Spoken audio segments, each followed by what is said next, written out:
Hindi ko pa nasasabi sa aking asawa nang tumingin ang aming estate lawyer sa sistema at sinabing 2 buwan na palang naanol ang aming kasal. Nananatili akong tahimik sa loob ng 5 segundo. At pagkatapos, ginawa ko ang aking unang hakbang. Manila, Pilipinas. Isang maulan na hapon ng Oktubre. Ang trapiko sa EDSA ay siksikan. Ang amoy ng ulan na humahampas sa kalsada, kasama ang bahagyang amoy ng kape mula sa mga karinderya sa kanto, ay karaniwang nagbibigay ng kapayapaan sa kaluluwa ng isang tagalungsod. Ako si Aliyah Reyes. 35 taong gulang. CEO ng Novatech. Isang software firm na matatagpuan sa isang modernong gusali sa Bonifacio Global City. Pakinggan man ay marangya ang posisyon ko. Ngunit sa katotohanan, nang kami ng aking asawa, si Victor De Leon, ay nagsimula ng kumpanya, kami ay nakatira sa isang masikip na 30 square meter apartment, kung saan ang aircon ay patuloy na tumutulo at ang wifi ay kasing temperamental ng isang moody na teenager. Ako ang humahawak sa mga kliyente, pananalapi, kontrata, at HR. Si Victor ang humahawak sa teknikal na aspeto, mga server, produkto, at mga linya ng code na parang kalokohan para sa akin. Nagbibiro ang mga staff, si Victor ang utak, at si Aliyah ang puso ng kumpanya. Ngumiti lang ako, lihim na nakakaramdam ng pagmamalaki. Aling babae ang hindi gugustuhing maniwala na sila. At ang kanyang asawa ay sabay na nalampasan ang pinakamahirap na araw ng kanilang buhay. Mula sa isang team ng 6 na siksikan sa isang maruming inupahang opisina, lumago ang Novatech sa halos 130 empleyado. Mas malalaking kliyente, mas malalaking kontrata. Nagsimulang magkaroon ng timbang ang aming pangalan sa tech scene. Ngunit minsan ang isang bahay na may lahat ng ilaw ay hindi kinakailangang mainit. May mga mag-asawa na magkatabi sa mga larawan ng kumpanya na may magagandang ngiti.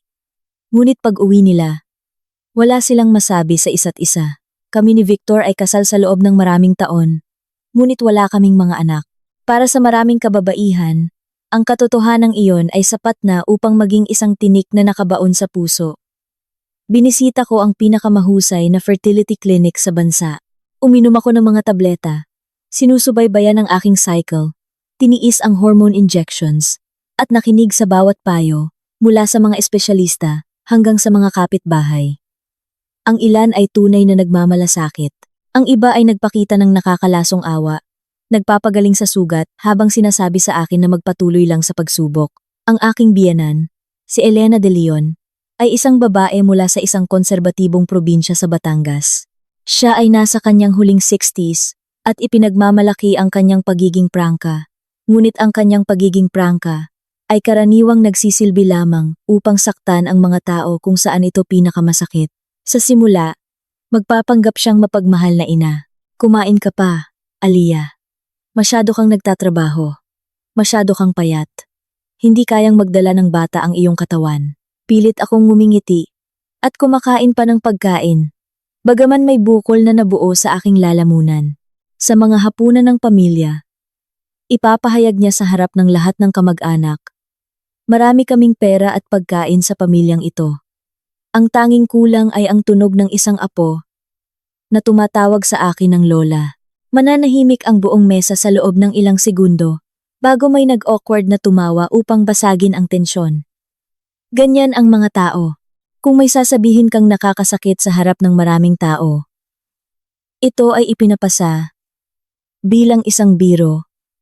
Bangkata-patato, mura ang mga salita, ngunit ang sakit na idinudulot nito ay malaki ang halaga. Tuwing nakikita ako ni Victor na natigilan, marahan niyang hahaplusin ang aking balikat. Huwag mong masyadong isipin, advanced na ang medisina ngayon. At kung hindi tayo magkaroon ng mga anak, hindi lang ikaw ang may kasalanan. Dati, pinaniniwalaan ko siya. Sobra ko siyang pinaniniwalaan. Kaya sa maraming gabi, na umuuwi siya ng late, bahagyang amoy ng hindi pamilyar, na pabango, na may halong amoy ng ulan, kinukumbinsi ko ang sarili ko, na may nakilala lang siyang kliyente sa isang high-end na restaurant.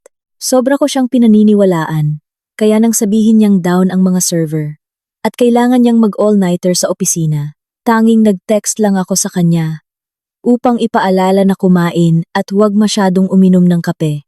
Minsan tinanong ko siya, bakit masyado kang abala lately? Halos hindi ka na umuuwi para sa hapunan. Hindi tumingin si Victor sa akin.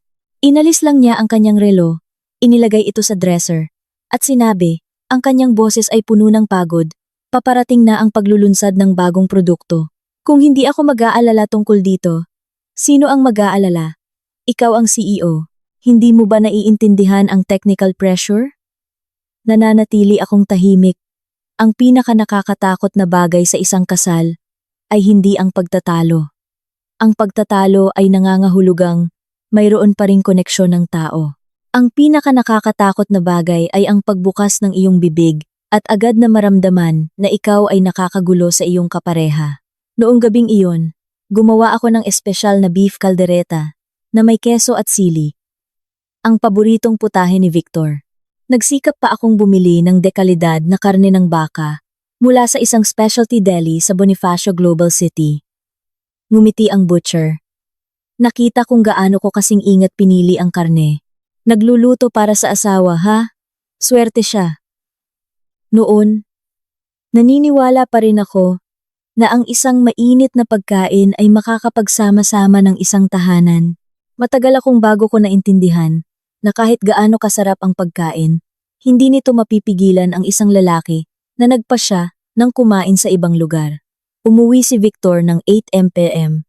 Umupo siya, kumain ng 2 subo ng patatas, kumuha ng kaunting karne ng baka na may sarsa, at tumayo. Kailangan kong bumalik sa opisina. Server side error. Tiningnan ko ang halos punong plato niya. Kumain ka pa ng kaunti. Wala ka pang kinakain simula tanghali. Busog ako. Huminto siya. Ano pa, Aliyah?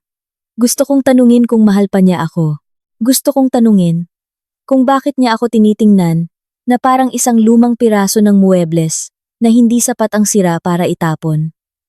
Ngunit hindi na pinahahalagahan. Ngunit sa halip, sinabi ko lang, malakas ang ulan. Dalhin mo ang iyong coat. Kinuha ni Victor ang kanyang jacket. Bahagyang lumambot ang kanyang tono. Ikaw ang mag-focus sa kumpanya.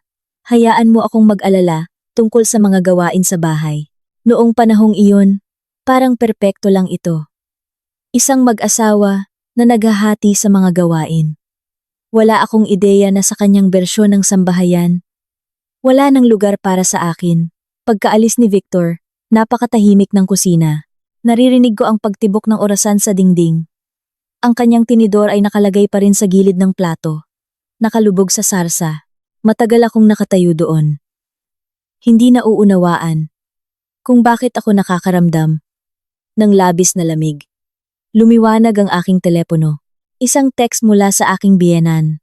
Pupunta ka ba sa hapunan ng pamilya sa linggo? Nagpunta ka ba ulit sa doktor? Narinig ko ang tungkol sa isang mahusay na espesyalista sa Manila. Tinitigan ko ang screen at huminga ng malalim. Sa tuwing babanggitin niya ang salitang doktor, pakiramdam ko ay isang puno na marahas na binubunot, para lang suriin ng mga tao kung ito ay buhay o patay. Nag-text ako pabalik. Oo, lilinisin ko ang aking schedule. Pagkaraan ng ilang sandali, sumagot siya. Ang pinakamataas na tungkulin ng isang may asawang babae ay magbigay ng tagapagmana sa pamilya ng kanyang asawa. Ang lahat ng pera sa mundo ay hindi magbabago niyan, Aliyah. Inilapag ko ang telepono. Sa labas ng balkonahe, humahampas ang ulan sa salamin ng mahaba. Ang lungsod ay nagniningning. Nagmamadaling dumadaan ang mga kotse. Nagkakagulo ang mga restaurant. Nagtatawanan ang mga tao. Ang bahay ko lang ang may ilaw. Ngunit kasing lamig ng isang waiting room. Dati, iniisip ko na pagod lang ang aking kasal.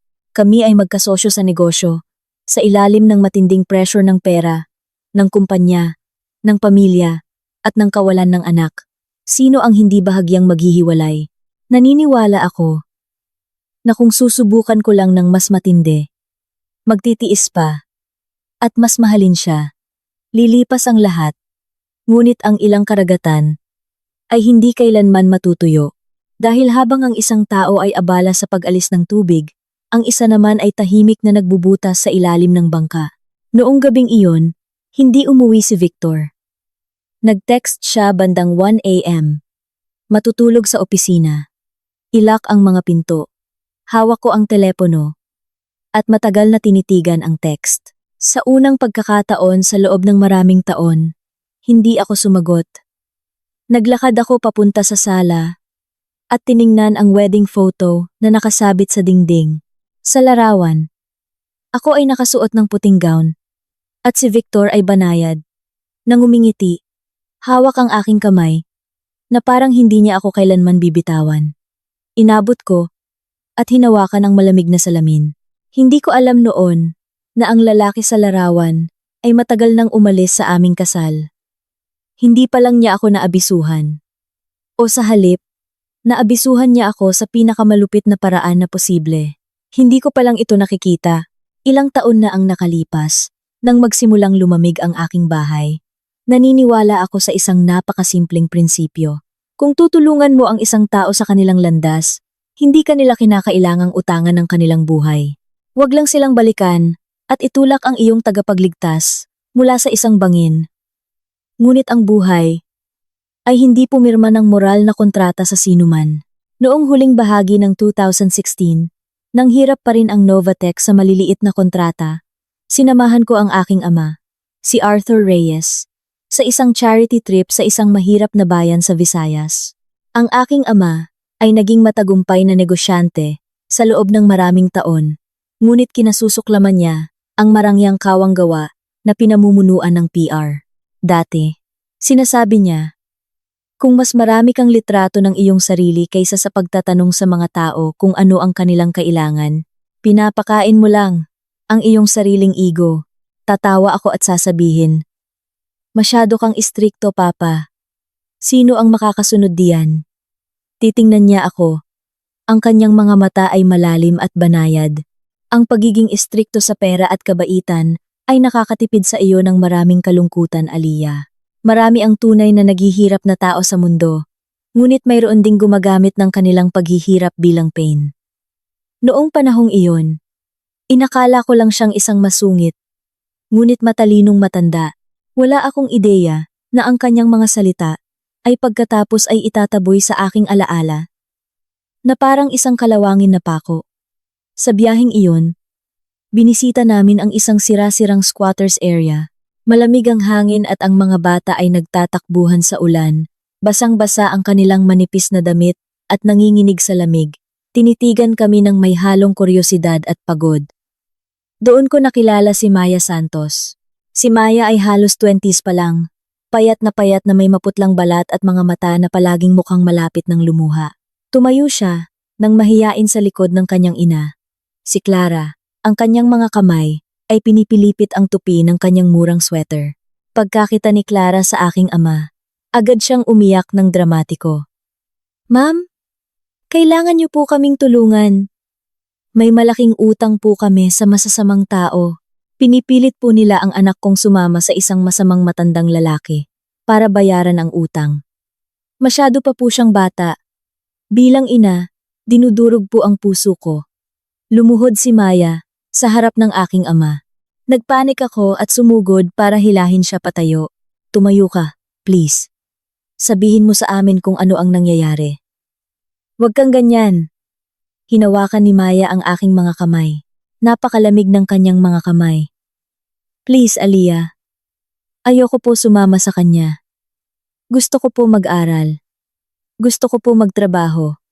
Ayoko po matapos ang buhay ko sa lugar na ito. Tinitigan ang babae sa harap ko.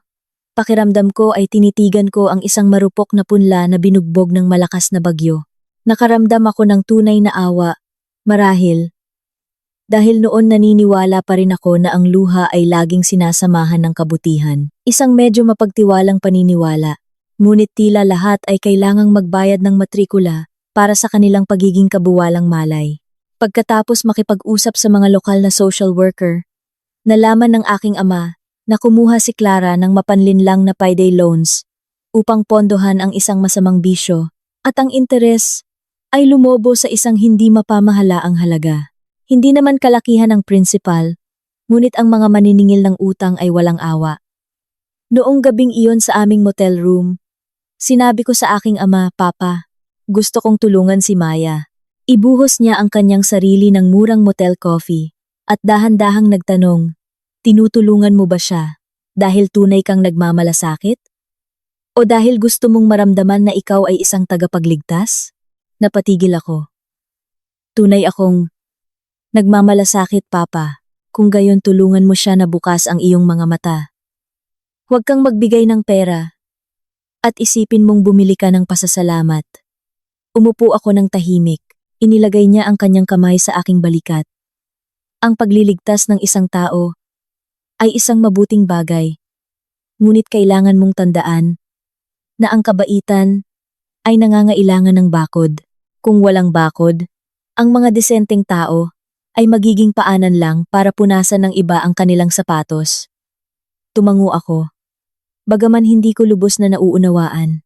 Pagkatapos ng biyaheng iyon, ginamit ko ang aking personal na ipon upang bayaran ang utang ng pamilya ni Maya na humigit kumulang PHP 15,000.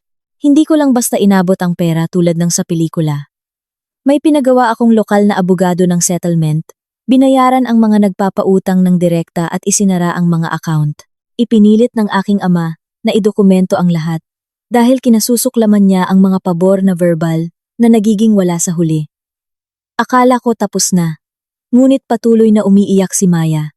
Sabi niya, Aliyah, kung mananatili ako dito, maaga o huli, babalik ako sa utang ng nanay ko. Pwede ba akong sumama sa Manila kasama mo? Gagawin ko ang lahat. Maghuhugas ng pinggan.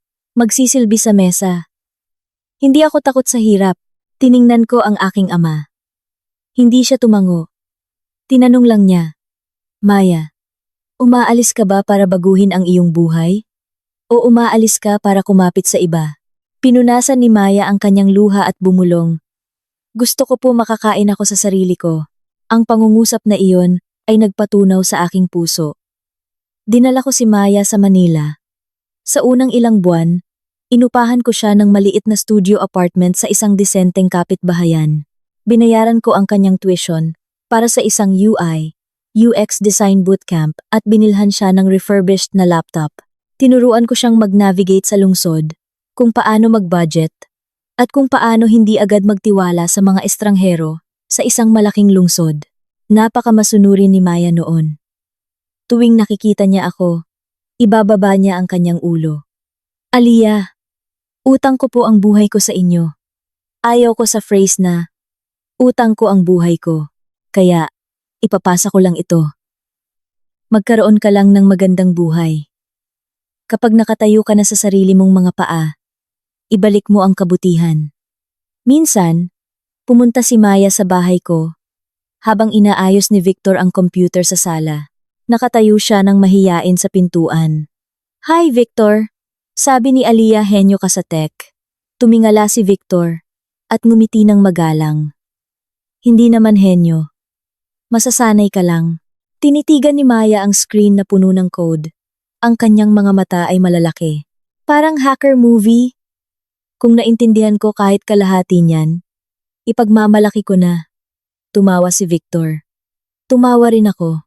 Nagbiro pa ako. Dapat turuan mo si Maya ng ilang basics. Nag-aaral siya ng UI design. Makakatulong sa kanya ang pag-unawa sa back-end para makakuha ng trabaho. Nagkibit balikat si Victor. Sure. Pag may oras ako. Isang kaswal. Sure.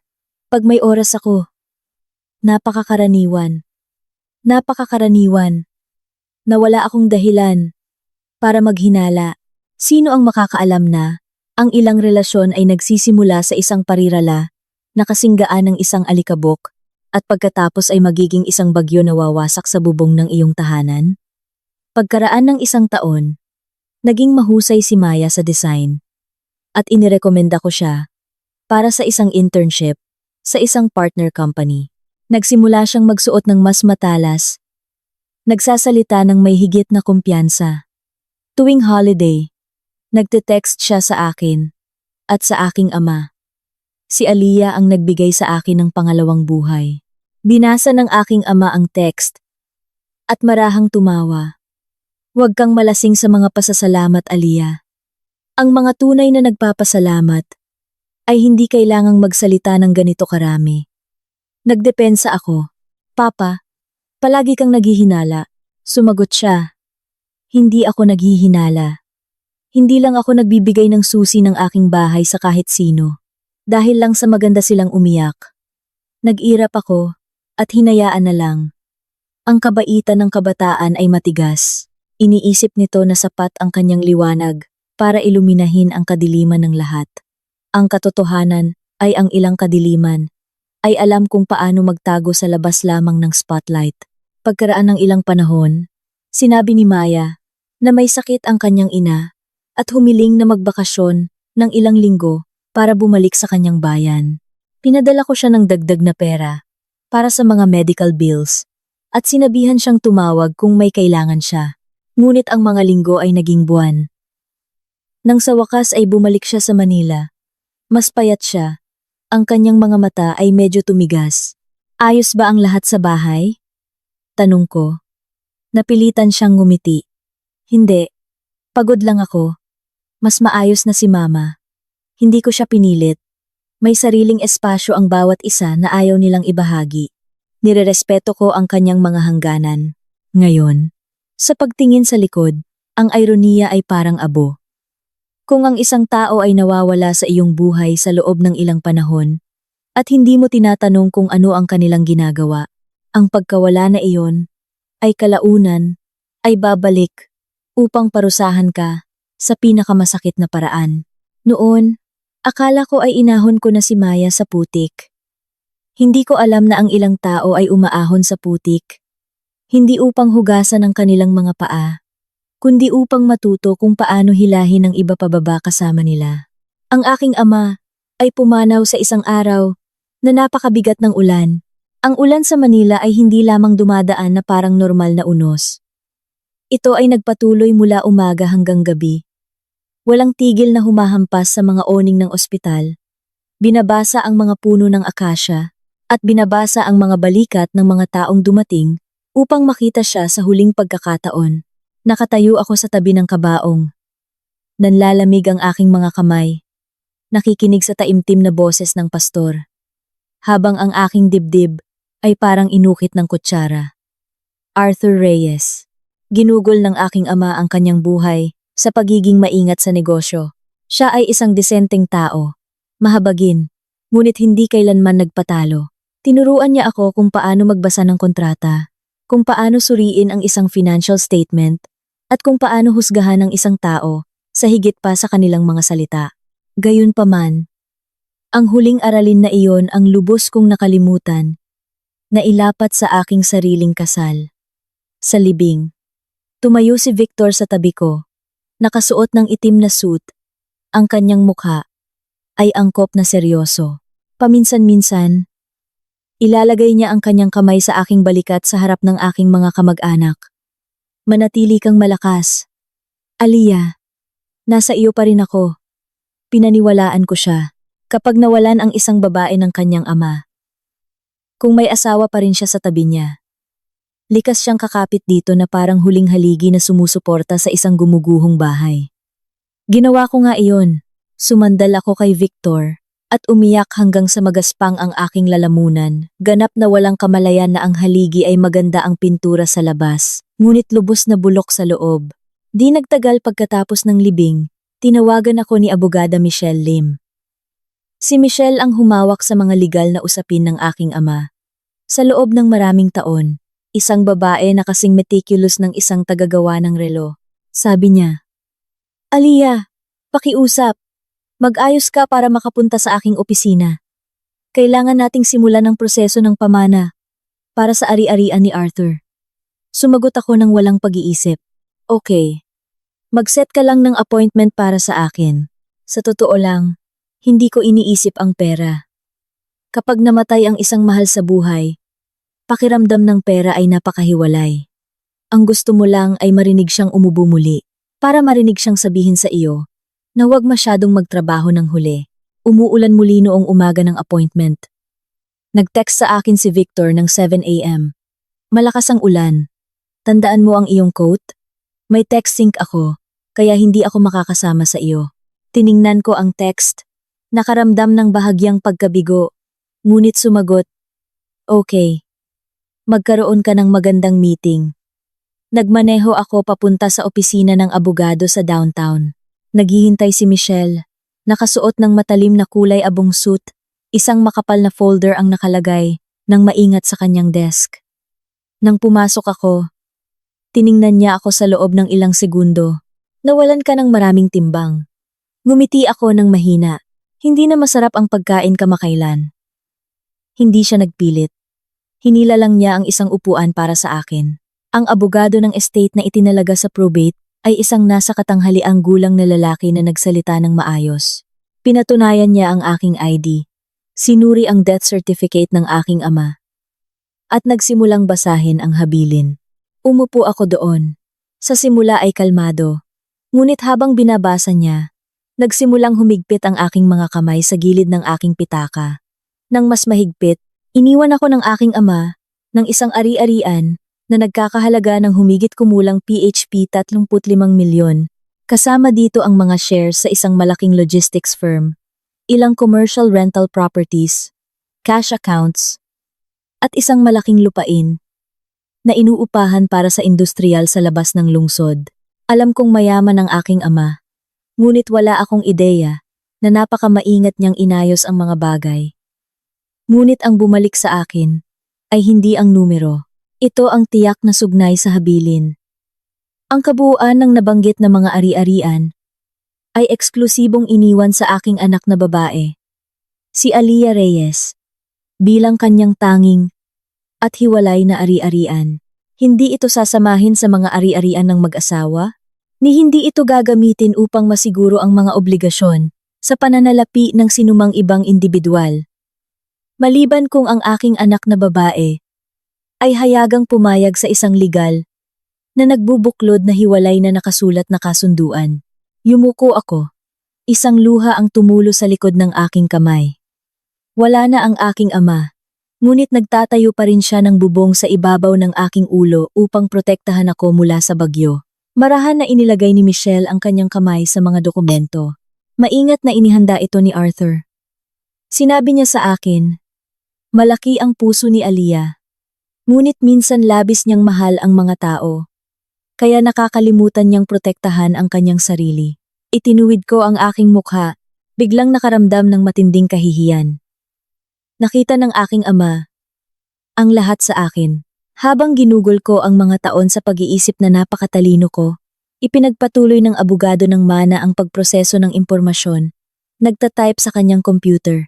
Pagkaraan ng ilang sandali, huminto siya at tumingin sa screen. Isang kakaibang ekspresyon ang bumalandra sa kanyang mukha. Miss Reyes, kasalukuyan, ipinapakita ng database ng PSA na ang iyong marital status ay annulled mula kay Victor De Leon. May desisyong inilabas ng isang RTC, Regional Trial Court, sa isang malayong probinsya sa Bicol. Mukhang pinalabas nilang hindi ka sumagot sa mga summons na ipinadala roon. Dahil walang nangyaring psychological evaluation, malinaw na may binayaran siyang tiwaling judge, corrupt judge, roon para pabilisin ang kaso at maglabas ng desisyon nang wala ka. Akala ko ay mali ang aking narinig. Pakiusap, ano ang sinabi mo? Tumingin muli ang abogado sa kanyang screen. Pinapanatili ang kanyang profesional na tono. Kayo ni Victor De Leon ay nagkaroon ng mabilisang pagpapawalang bisa dahil sa peking summons. Inilabas ng korte ang panghuling kautusan. Kailangan namin i-verify ito upang tumpak na maikategorya ang iyong hiwalay na ari-arian para sa paglilipat ng estate. Napatigil ako. Sa labas ng bintana, marahas na humampas ang ulan sa gusali. Patuloy na umuugong ang AC sa silid. Malinaw kong narinig ang tunog ng panulat ni Michelle na nahulog sa kanyang desk. Dahan-dahan akong nagsalita. Binibigkas ang bawat pantig. Nakatira pa rin ako sa aking asawa. Walang sumagot agad. Inilabas ko ang aking telepono at nakita ang text ni Victor noong umagang iyon. Ang mga salitang, malakas ang ulan. Tandaan mo, ang iyong coat ay naroon pa rin. Napakamasakit na maalalahanin. Isang lalaking nagpapaalala sa kanyang asawa na magdala ng coat sa umaga dahil nag-aalala siya sa ulan. Ngunit sa papel ay annulled na siya sa loob ng ilang buwan. Ang mga tao ay tunay na kahanga-hangang nilalang. Kaya nilang maghawak ng payong sa kanilang sarili habang sabay na naghuhukay ng libingan sa ilalim ng paa ng iba. Gusto mong palakpakan sila? Umubo, kung hindi lang aktibong nagdudurog ang iyong puso. Naibalik ni Michelle ang kanyang sarili sa dati. Tumingin siya sa abogado. Maaari mo bang hilaan ang docket at ang mga filing? Wala akong kaalam-alam sa aking kliyente tungkol dito. Ilang minuto ang nakalipas. Inimprenta na ang mga dokumento. Lumitaw ang mga pahina sa harap ng aking mga mata, na parang manipis at matatalas na talim, ang petisyon para sa pagpapawalang bisa ng kasal. Isang papeles ng pagsuko sa karapatan. Isang nilagdaang kasunduan sa pagpapawalang bisa ng kasal na nagbibigay daan sa mga karapatang tumutol sa marital assets. Ang mailing address para sa lahat ng abiso ng korte, Novatech Corporate Headquarters. At sa ibaba ng kasunduan ay ang aking lagda. Hindi ito peke. Hindi ito isang clumsy tracing. Ito ay ang aking tunay na lagda. Malambot sa unang loop, bahagyang flicked up sa dulo. Eksakto kung paano ko nilagdaan ang aking pangalan. Sa loob ng maraming taon, nanginginig ako ng napakagrabe. Kaya hindi ko mahawakan ang baso ng tubig na ibinigay sa akin ni Michelle. Binigyan niya ako ng tissue. Ngunit hindi ako makaiyak. Ang ilang mga shock ay nagpapaluha sa iyo. Ang iba ay nagtatago ng iyong mga luha. Pinapalamig ang sakit sa iyong lalamunan. Ang mga alaala ay bumalik ng napakabilis. Ilang buwan na ang nakalipas. Binigyan ako ni Victor ng napakaraming papeles. Sabi niya, ito ay corporate restructuring documents na kinakailangan para sa aming Series B funding round. Noong araw na iyon, kakagaling ko lang sa ospital, matapos makita ang pagbaba ng kalusugan ng aking ama. Lubusan akong pagod. Inilagay ni Victor ang panulat sa aking kamay. Pirmahan mo ang mga tab na ito para sa akin, Aliyah. Kailangan agad ito ng mga VC guys. Karamihan ay technical addendums at internal board resolutions. Naaalala kong tinanong ko siya, kailangan ko bang basahin ito? Ngumiti si Victor at kinuskos ang aking balikat. Hindi ka ba nagtitiwala sa akin? Kumpanya natin ito. Gagawin ko ba ang anumang makakasakit sa iyo? At nilagdaan ko ito. Nilagdaan ko ito dahil pagod ako. Nilagdaan ko ito dahil pinagkakatiwalaan ko siya. Nilagdaan ko ito dahil inisip ko, kasal kami. Bakit kailangan nating magbantay sa isa't isa tungkol sa mga papeles? Tunay. Ang pinakamahal na aralin ay hindi binabayaran ng pera. Binabayaran ito ng buong buhay ng isang babae. Tiningnan ko si Michelle. Ang aking boses ay garalgal. Michelle, niloko ako para pirmahan ang aking sariling pagpapawalang bisa, hindi ba? Hindi agad sumagot si Michelle. Sinabi lang niya, manatiling kalmado. Aliyah, may malalaking pulang bandila dito. Ngunit kailangan nating magpatuloy ng hakbang-hakbang. Una, kumuha ng certified copy ng buong annulment file at tandaan ang isang bagay. Ang mga ari-arian na iniwan sa iyo ni Arthur ay mahigpit na iyong hiwalay, na ari-arian ayon sa Family Code ng Pilipinas. Legal na pagsasalita, ang katotohanan na ikaw ay kasalukuyang annulled kahit sa peking paraan, ay lalong nagiging imposible para kay Victor. Nahawakan ang isang sentimo ng iyong mana. Ipinikit ko ang aking mga mata. Sa loob ng isang umaga, nalaman kong namana ko ang PHP 35 million at nalaman kong lihim na legal na binura ako ng aking asawa sa kanyang buhay. Sa isang banda, ang huling gawa ng pagmamahal ng aking ama. Sa kabilang banda, ang pinakamalalig na pagtaksil mula sa lalaking natutulog sa aking kama. Hindi ako sumigaw. Hindi ko itinumba ang mesa. Hindi ko agad tinawagan si Victor. Nakakapagtaka. Kapag ang sakit ay umabot sa pinakamababa, nagiging kalmado ka ng nakasisira, na parang wala ka nang mawawala. Nilagdaan ko ang mga kinakailangang kopya at inilagay ang mga ito sa aking bag. Bago umalis sa opisina, tiningnan ko ang mga sugnay sa habili ng aking ama. Hindi saklaw ng mga ari-arian ng mag-asawa. Bigla, naintindihan ko. Hindi lang pera ang iniwan sa akin ng aking ama. Iniwan niya ako ng isang lifeline. Marahil akala ni Victor ay itinulak niya ako palabas ng kanyang buhay sa perpektong oras. Ngunit wala siyang ideya na sa pag-file ng palihim na pagpapawalang bisa na iyon, legal niyang pinutol ang sarili niyang mga kamay mula sa isang kayamanan na hindi pa nga nakikita ng kanyang kasakiman. Pagkaalis sa opisina ng abogado, hindi ako umuwi. Umupo ako sa aking sasakyan sa underground garage. Nang matagal, ang aking mga kamay ay nakalagay sa Manila envelope. Natatakot ako na kung bibitawan ko. Babalik ang bangungot. Humina ang ulan at naging ambon. Ngunit sa loob ng aking ulo, 100 tanong ang marahas na nagbabanggaan. Kung hindi ko nakita ang docket ng korte sa aking sariling mga mata, malamang namatay ako na naniniwala na lumalayo lang ang aking asawa. Hinding-hindi ko naisip na kaya niyang kalmadong mag-set ng patibong para sa akin sa loob ng sarili kong bahay, sa loob ng sarili kong kumpanya, sa loob mismo ng mga dokumentong pinagkatiwalaan ko siya, nang sapat para pirmahan. Nag-vibrate ang aking telepono. Si Michelle iyon. Nasaan ka? Nasa parking garage pa rin. Ayoko pang umuwi. Umakyat ka sa pangunahing opisina ng aming firm. Kailangan nating suriin ang file na ito ngayon. Nagmaneho ako sa pangunahing opisina ni Michelle. Pagpasok ko, nakalatag ang mga papeles sa kanyang conference table. Naka-color-coded ng sticky notes. Tumingala siya. Ang kanyang boses ay mahina at matatag. Aliyah, umupo ka. Masakit. Alam ko. Ngunit kailangan mong maging matalas ngayon.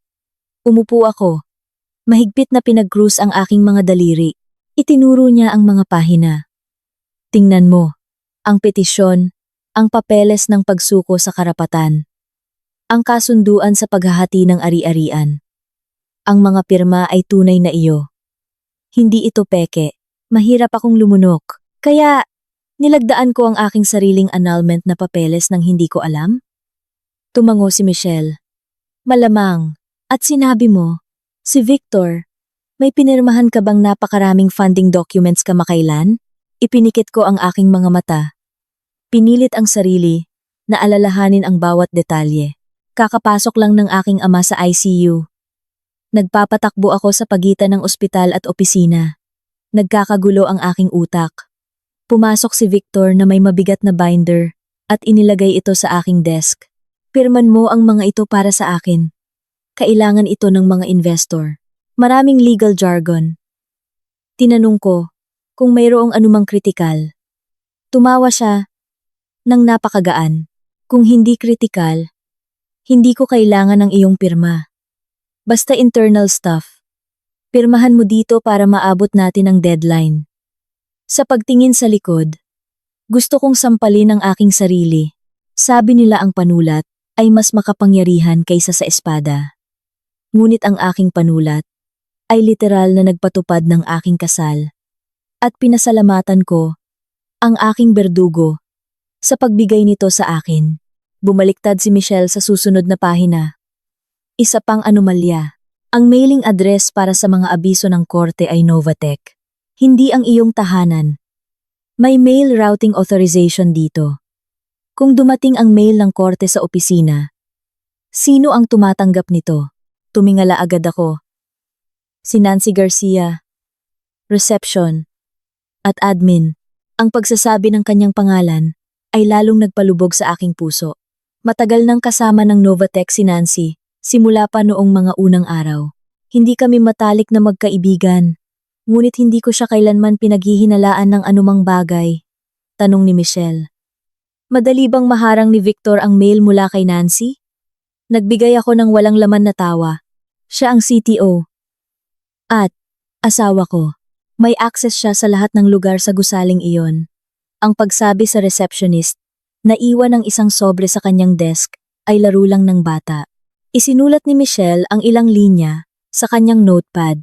Kaya malinaw ang chain. Isiniksik ni Victor ang mga papeles ng pagpapawalang bisa sa mga corporate files. Pagkatapos ay hinarang ang mga summons ng korte sa pamamagitan ng pagpapadala ng mga ito sa opisina. Hindi pa kasama na abala ka sa kalusugan ni Arthur kaya hindi mo binabasa ang fine print. Sumasakit ang aking lalamunan. Michelle, gusto kong tawagan si Victor ngayon. Gusto kong tingnan siya sa mata at tanungin siya kung ano sa tingin niya ako. Napakabilis sumagot ni Michelle kaya napatigil ako. Tinitigan niya ako. Aliyah, pakinggan mo ako. Kung magagalit ka ngayon, malalaman ni Victor na nalaman mo na. At sino ang kumokontrol sa core technical infrastructure ng iyong kumpanya? Natahimik ako. Binaba niya ang kanyang boses. Mayroon kang dalawang magkaparehong krisis. Una, naloko ka sa isang pagpapawalang bisa. Pangalawa, kailangan mong pigilan ang pagbagsak ng Novatech bago ang iyong Series B product launch. Kung kumilos ka ngayon ng galit, maaari kang manalo sa isang sigawan, ngunit matatalo ka sa buong chess game. Sumandal ako sa upuan. Hinayaang lumubog ang kanyang mga salita. Tama siya. Ako ay nasa matinding sakit, ngunit hindi ko nawala ang aking katinuan. Ang kumpanyang iyon ay hindi lang aking pera. Ito ay ang unang investment ng aking ama. Ito ang kabuhayan ng 130 tao at ang resulta ng mga taon ng walang tulog na gabi.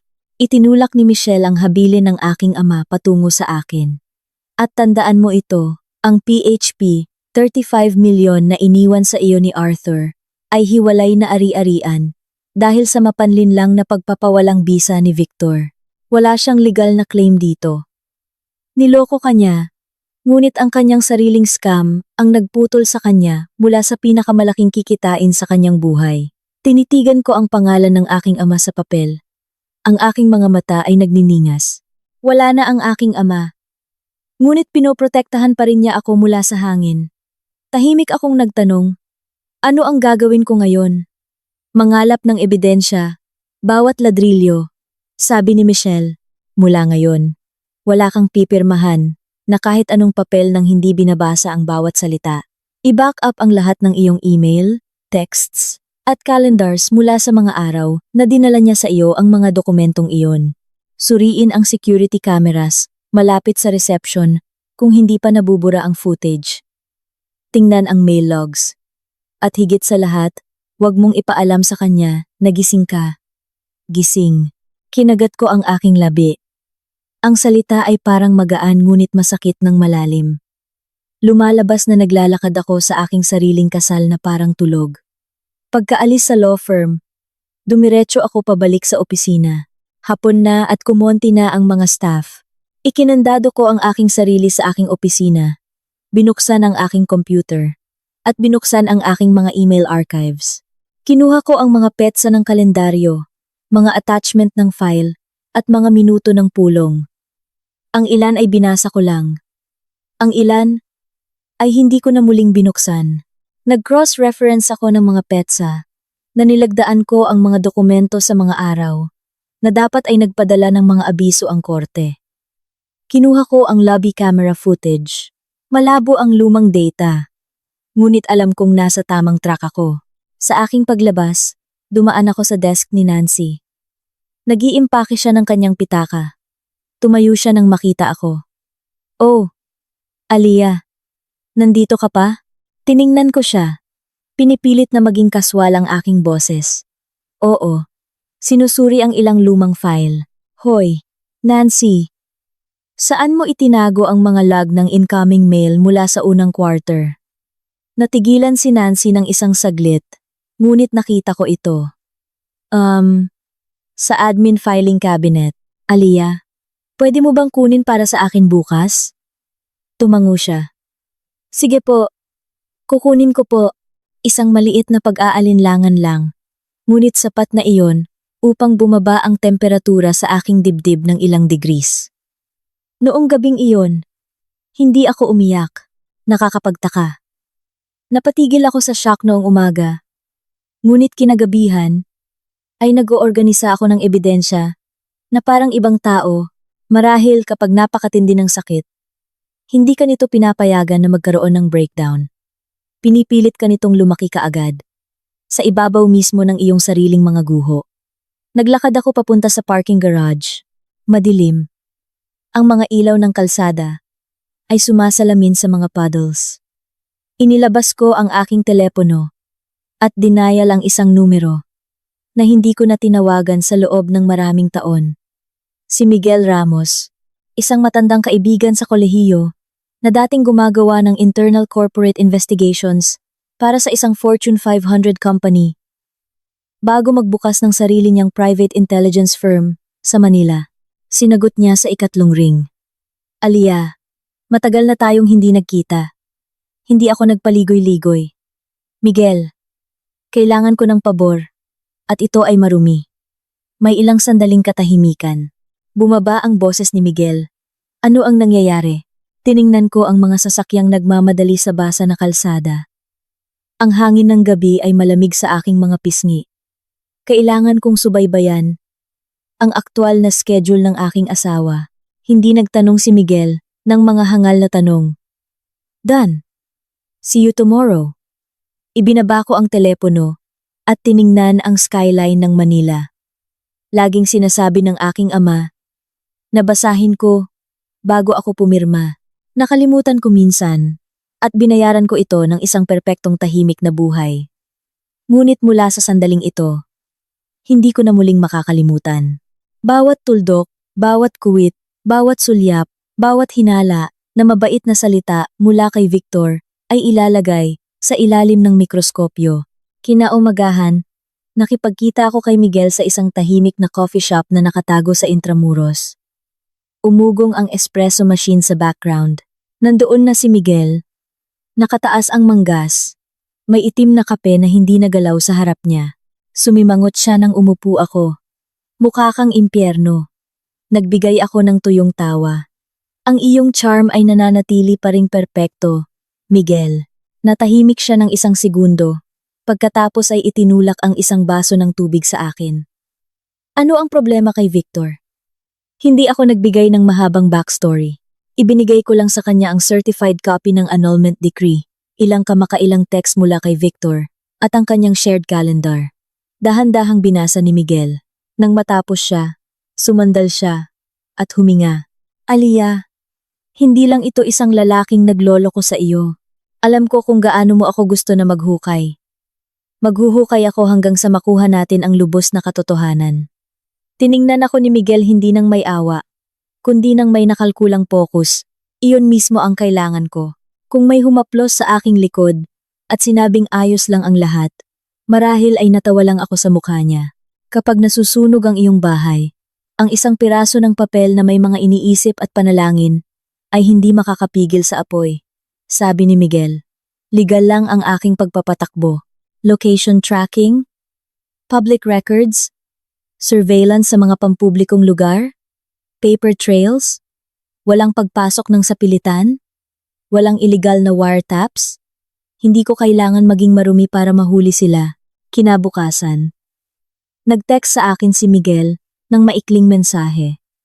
Si Victor ay wala sa tech conference sa Cebu. Nasa Makati siya. Nakalakip ang isang pin drop para sa isang luxury waterfront condo complex sa Rockwell. Hindi ito malayo sa aming opisina. Isang lugar na marami ng beses kong nadaanan. Tinitingnan ang nagniningning na mga balkonahe. Iniisip na ang mga taong nakatira doon ay dapat may tahimik na buhay. Lumabas na ang kapayapaan ay hindi natutukoy ng palapag na tinitirhan mo, kundi ng konsensya ng mga taong nasa loob. Nagmaneho ako papunta sa lokasyon at nagpark sa kabilang kalsada. Naroon na si Miguel. Nakasandal sa isang brick wall. Nagpapanggap na nagte-text sa kanyang telepono. Nang makita ang aking sasakyan, lumapit siya at pumasok sa upuan ng pasahero. Sigurado ka bang gusto mo itong makita? Tinitigan ko ng blanko ang mga gate ng kondo. Nandito na ako. Kung hindi ako titingin, niloloko ko lang ang sarili ko ulit. Inabot sa akin ni Miguel ang isang tablet. Sa screen ay may mga high-res na litrato. Nakakakuha lang niya. Si Victor na bumababa sa kanyang makintab na Mercedes-Benz, nakasuot ng light blue dress shirt. Ang kanyang pulso ay may suot na Rolex na binili ko para sa aming ika-5 anibersaryo. At nakatayo sa tabi niya ay si Maya Santos. Ang kanyang buhok ay nakatali ng maluwag. Nakasuot siya ng isang chic cream-colored dress. Hindi na siya mukhang ang mahirap. Takot na babaeng nagtatago sa likod ng kanyang ina sa squatters area na iyon. Mukha siyang malambot, makinis, at alam na alam ang kanyang pinakamagandang anggulo. Ngunit ang bagay na nagpatigil sa aking baga sa paghinga ay ang maliit na bata na nakatayo sa pagitan nila. Isang paslit, marahil 3 taong gulang. Maputi ang balat, kulot ang buhok, may hawak na berdeng plastic na dinosaur. Yumuko si Victor at inayos ang bini ng bata. Ngumiti si Maya. Hinaplos ang isang bagay sa balikat ni Victor. Tumingala ang bata at sumigaw ng isang bagay. Hindi ko narinig ang audio, ngunit sa pagbabasa ng kanyang labi, alam kong ang salita ay Daddy. Nagsimulang umugong ang aking tenga. Mahinang nagsalita si Miguel. Tinatawag ng mga doorman dito ang bata na Nate. Unit 234. Akala ng mga kapitbahay ay mag-asawa sila. 3 o 4 na gabi sa isang linggo nandito si Victor. Minsan nananatili. Ang aking mga kamay na nakahawak sa tablet ay ganap na namanhid. Isang 3 taong gulang na bata. Ibig sabihin, ang bata ay ipinaglihi sa panahon ng aking pinakamalakas na IVF rounds. Sa panahon na ako ay nakaupo mag-isa sa mga sterile clinic room. Naririnig ang mga doktor na sinasabi sa akin na bawasan ang aking stress. Sa panahon na ako ay umuwi na umiiyak at hinahawakan ako ni Victor sinasabing, ayos lang. Maglalaan tayo ng oras. Lumabas na ang tayo na tinutukoy niya ay hindi kasama ako. Ilang minuto ang nakalipas. Bumukas ang mga gate ng kondo. Lumabas si Victor. Bit-bit si Nate. Inakbayan ni Maya si Victor. At ang 3 ay naglakad sa sidewalk. Mukha itong napakarahas na normal. Walang pagtatago. Walang paglilihim. Naglakad sila ng magkasama na parang tunay na pamilya. At ako ang nakaupo sa isang nakaparadang sasakyan, nakatingin sa tinted glass na parang isang trespasser sa aking sariling buhay. Ang aking boses ay lumabas na parang matinis na huni. Kaninong pangalan ang nasa titulo? Kinuha ni Miguel ang manipis na file mula sa kanyang jacket. Nasa ilalim ito ng isang shell company na nakarehistro sa isang malayong kamag-anak ni Maya. Ngunit magulo ang pera. Ang ilang pondo ay nagmula sa personal na account ni Victor. Ngunit mayroong malalaking paglilipat na konektado sa mga vendor account ng Novatech. Kakasimula ko pa lang. Ngunit ang mga pulang bandila ay nasa lahat ng dako. Nagbigay ako ng tawa. Isang tahimik na tawa na parang lumulunok ng basag na salamin. Ginagamit niya ang pera ng kumpanya ko para pondohan ang kanyang side family. Kailangan nating i-audit ang mga libro para siguraduhin. Tumingala ako sa high-rise. Ang salamin ay sumasalamin sa magandang malamig na paglubog ng araw sa Manila. Sa isa sa mga unit na iyon, malamang na inihahanda ni Maya ang hapagkainan. Malamang na nagtatakbuhan si Nate sa paligid ng sofa at naghuhugas ng kamay si Victor para sa hapunan. Samantala, sa bahay ko, ang kaldereta ay nakaupo na nagyeyelo sa ref. Ang tinidor ay nakalagay pa rin sa plato. Sabi nila, laging lalabas ang katotohanan. Ngunit minsan, hindi ka lang nito saktan ng isang beses. Winawasak nito ang buong fasad. Pinipilit kang makita ang bulok sa ilalim. Tiningnan ako ni Miguel. Gusto mong umakyat doon? Agad akong umiling. Hindi. Ano ang makukuha ko? Isang sigawan? Isang viral video ng isang babaeng pinagtaksilan para ngunguyain ng internet sa loob ng 3 araw? Hindi ako nagbibigay ng libreng entertainment para sa publiko. Mukha akong matigas, ngunit sa loob. Isa pang babae. Ang sumisigaw. Gusto niyang sipain ang pinto, humingi ng mga sagot mula kay Maya, at tanungin si Victor kung paano niya mahahawakan ang batang iyon.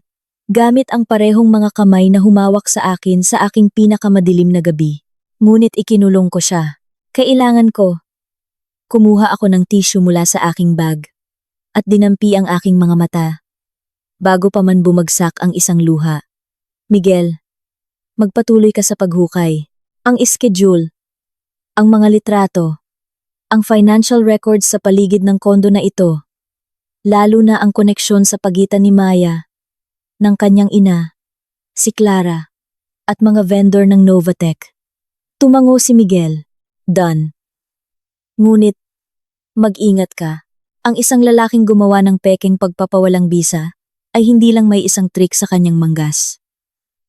Nakipagkita muli sa akin si Miguel pagkalipas ng ilang araw sa loob ng sasakyan ko. Aliyah, may nahanap ako sa Bicol. May isang lalaki roon na nagngangalang Lando, dating kasintahan ni Maya na biktima rin ng kanyang mga kasinungalingan. May hinala akong hindi naputol ang ugnayan nila nang pumunta siya sa Maynila at ginagamit lang nila si Victor. Hayaan mo akong kausapin siya upang makuha ang kanyang kooperasyon. Saan ka pupunta ngayon? Tanong niya. Tiningnan ko ang aking relo. Halos 7 p.m. Bahay. Tinaasan ako ng kilay ni Miguel. Oo. Gusto kong makita kung anong papel ang gagampanan niya ngayong gabi. Hindi ako pinigilan ni Miguel. Marahil ay naiintindihan niya na minsan ang pinagtaksilan ay kailangan tingnan ng mabuti ang nagtaksil sa huling pagkakataon. Hindi dahil sa pag-asa, kundi upang tuluyang patayin ang anumang natitirang lambot sa kanilang puso. Nang pumasok ako sa bahay, maliwanag ang sala. Nakaupo si Victor sa sofa. Nagpalit ng damit, bahagyang basa ang buhok mula sa shower. Sa coffee table ay may plato ng sariwang hiwang mansanas. Tumingala siya. Ang kanyang tono ay ganap na kaswal. Hey, late ka na umuwi. Tumayo ako sa pintuan sa loob ng ilang segundo. Dati, ipapaliwanag ko na pumunta ako sa abogado, sa notaryo, nakikipag-ugnayan sa ari-arian ng aking ama. Ngayong gabi, nakakatawa lang ito. Mahilig laging magtanong ang mga sinungaling kung saan galing ang ibang tao. Inalis ko ang aking takong at ibinaba ang aking bag. May ginawa lang ako. Tiningnan ako ni Victor. Nang mas malapit, pula ang iyong mga mata. Umiiyak ka ba? Naglakad ako papunta sa kusina at nagbuhos ng isang baso ng tubig. Nakatalikod ako sa kanya. Hangin at ulan lang. Natahimik si Victor sandali. Pagkatapos ay sinabi, masyado kang sensitibo kamakailan. Ang pagpanaw ng iyong ama, ang kumpanya, ang problema sa bata. Kung patuloy mong ikinikimkim, pinahihirapan mo lang ang iyong sarili. Hinawakan ko ang baso at lumingon upang tingnan siya. Ang lalaking karga-karga lang ang isang paslit. Tinatawag itong daddy. Papasok sa isang waterfront condo. Ay nakaupo ngayon sa aking bahay. Kumakain ng aking mansanas. Ginagamit ang kanyang pekeng pag-aalala upang takpan ang buong dalawang buhay. Napakahinay kong nagsalita. Oo, kailangan kong matutunan kung paano ihinto ang pagpapahirap sa sarili ko. Akala ni Victor ay tungkol sa aking kalungkutan ang aking sinasabi. Tumango siya at kumain ng mansanas. Tiningnan ko lang siya. Sa unang pagkakataon, hindi ko nakita ang asawang mahal ko. Nakita ko ang isang parasito. Noong gabing iyon, hindi na ako nagtanong pa. Dinala ko ang wedding photo namin ng hindi hinahawakan. Kapag nawalan ka ng pananampalataya, ang dating sagrado ay nagiging walang iba, kundi isang larawan na nakasabit sa maling lugar. Pumasok ako sa aking home office. Kinandado ang pinto, binuksan ang aking laptop, at gumawa ng bagong folder. Pinangalanan ko itong ebidensya. In-upload ko ang lahat ng litrato na ipinadala sa akin ni Miguel, si Victor, si Maya, si Nate, sa labas ng kondo. Ang tatlo ay mukhang napakakaraniwan. Walang sinuman ang maghihinala na may asawa ang lalaki na naghihintay sa kanya. Sa kabilang bahagi ng lawa, matagal akong nakaupo sa harap ng monitor. Mayroong mapurol. Sumasakit na sakit sa aking dibdib. Hindi ito sumabog. Patuloy lang itong sumasakit. Sa sala, binuksan ni Victor ang TV. Ang mahinang tunog ng replay ng PBA basketball game ay umabot sa pasilyo. Tumawa siya sa isang laro. Kumikilos na parang normal lang ang gabing ito.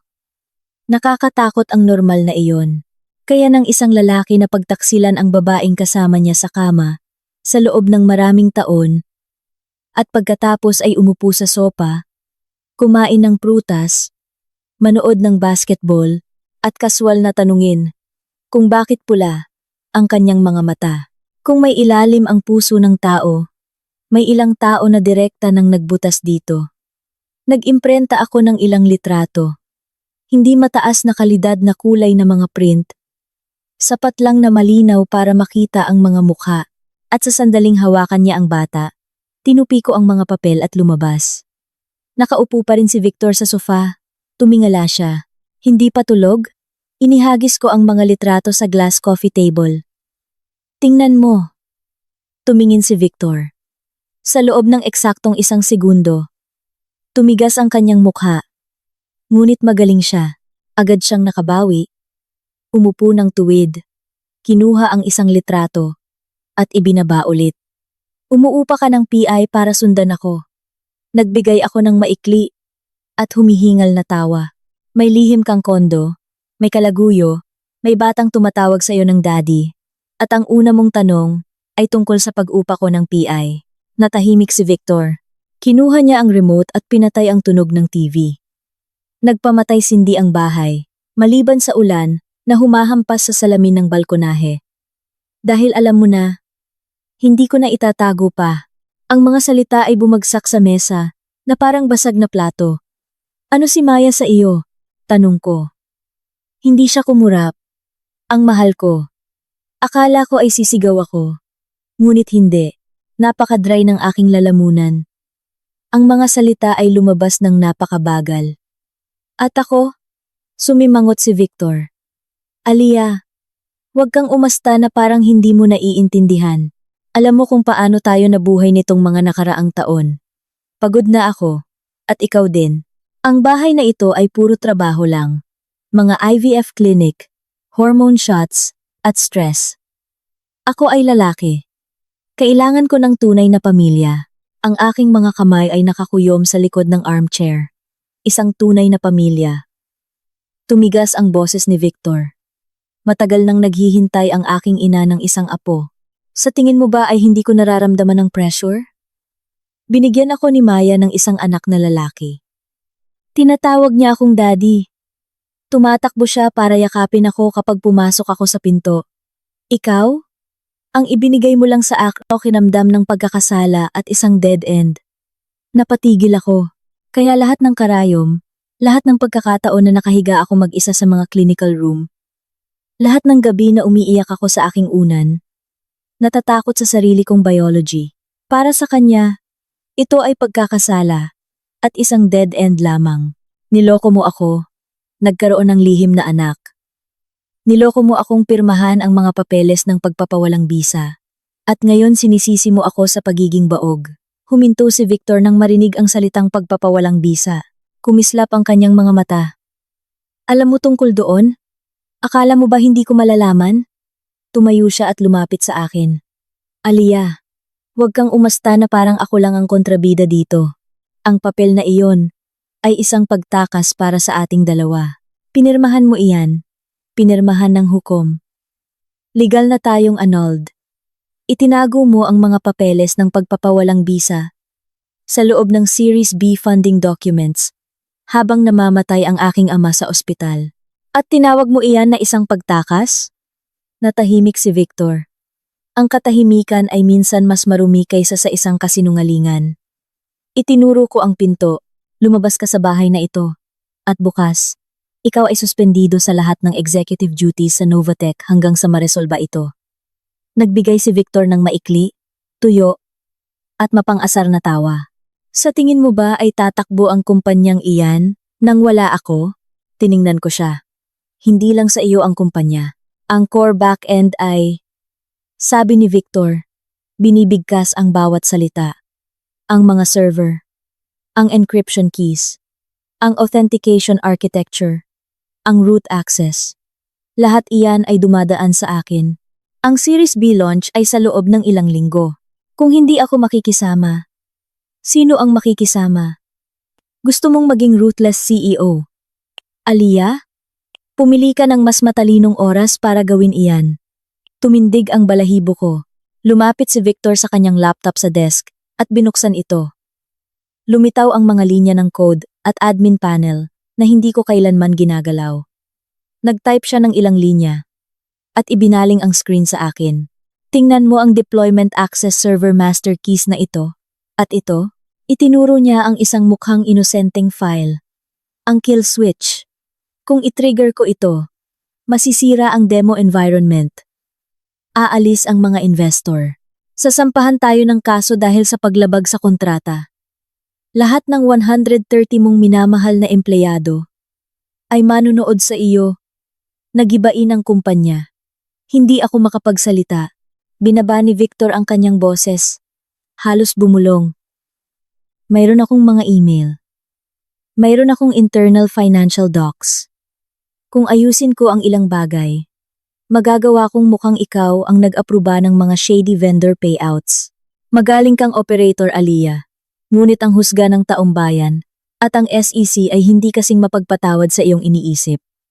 Tiningnan ko ang lalaking nasa harap ko. Hindi ito ang aking asawa. Ito ay isang lalaking matagal nang gumawa ng talim at naghihintay lang na mahuli ko siyang nagloloko para maitutok niya ito sa aking leeg. Gusto kong sampalin siya. Gusto kong ihagis ang baso ng tubig sa kanyang mayabang na mukha at sumigaw na siya ay duwag at isang parasito. Ngunit sa likod ko ay may buong kumpanya. 130 suweldo. Ang legacy na tinulungan akong buuin ng aking ama. Dahan-dahan akong huminga. Ano ang gusto mo? Tumingin si Victor sa akin. Tila nasiyahan sa tanong. Simple lang. Manatili kang tahimik. Huwag kang gumawa ng eksena. Huwag mong hawakan si Maya o ang aking anak. Pagkatapos ng product launch, uupo tayo at magnenegosasyon ng maayos. Sisiguraduhin kong maayos ang lahat ng transisyon. Maayos para kanino? Para sa lahat. Sabi niya nang walang kahirapan. Panatilihin mo ang kumpanya at ang iyong reputasyon. Makukuha ni Maya at Nate ang legalidad. Makukuha ng aking ina ang kanyang apo. Huwag kang maging makasarili. Aliyah. Halos natawa ako. Niloko ng isang lalaki ang kanyang asawa. Dinurog ang tiwala niya at sinabi sa kanya na huwag maging makasarili. Kung ang kapalaluan ay isang kalakal, mas mayaman siya kaysa kay Jeff Bezos. Ngunit hindi ako natawa. Kung kumpandalamang-lamang pa na, masita alamang-lamang-lamang ata na. Tumingin ako sa ibaba. Hinayaang itago ng aking buhok ang aking mga mata. Bigyan mo ako ng oras. Tiningnan ako ni Victor. Gaano katagal? Hindi ko kayang iproseso ito ngayon. Ngunit ayoko na mamatay ang kumpanya. Nakumbinsi siya ng pangungusap na iyon. Na natatakot ako. Isinara ni Victor ang kanyang laptop. Ang kanyang tono ay bumalik sa isang mapagbigay na diktador. 3 linggo na lang bago ang demo. Gawin mo lang ang iyong trabaho. Pagkatapos niyan, dadalhin ko si Maya at Nate para makilala ang pamilya at haharapin natin ito ng matatanda. Tahimik kong tinanong, minahal mo ba ako kailanman? Tila bahagyang naiinis si Victor. Huwag kang maging isip bata, Aliyah. Kung ano ang nangyari, nangyari. Tumango ako at tumayo. Pagod na ako. Matutulog na ako. Hindi ako pinigilan ni Victor. Akala niya ay nanalo na siya. Akala niya ay napatahimik ako ng kumpanya, ng staff, ng banta sa PR. Akala niya ay isang babae. Kinahiya dahil sa kanyang kawalan ng anak. Ay susuko para iligtas ang huling piraso ng kanyang dignidad. Pumasok ako sa aking banyo at binuksan ang shower ng buong lakas. Ang ugong ng tubig na tumatama sa mga tile ay nagtago sa tunog ng aking tawag sa telepono. Agad na sinagot ni Michelle. Anong nangyari? Tiningnan ko ang aking sarili sa salamin. Mapupulang mata. Maputlang labi. Ngunit ang aking boses ay nakakatakot na kalmado. Michelle. Umamin lang siya na ginamit ang tech infrastructure ng kumpanya laban sa akin. Umamin siya na may kill switch, server lockouts, at pagmamanipula ng mga financial documents para ikulong ako. Katahimikan sa kabilang linya.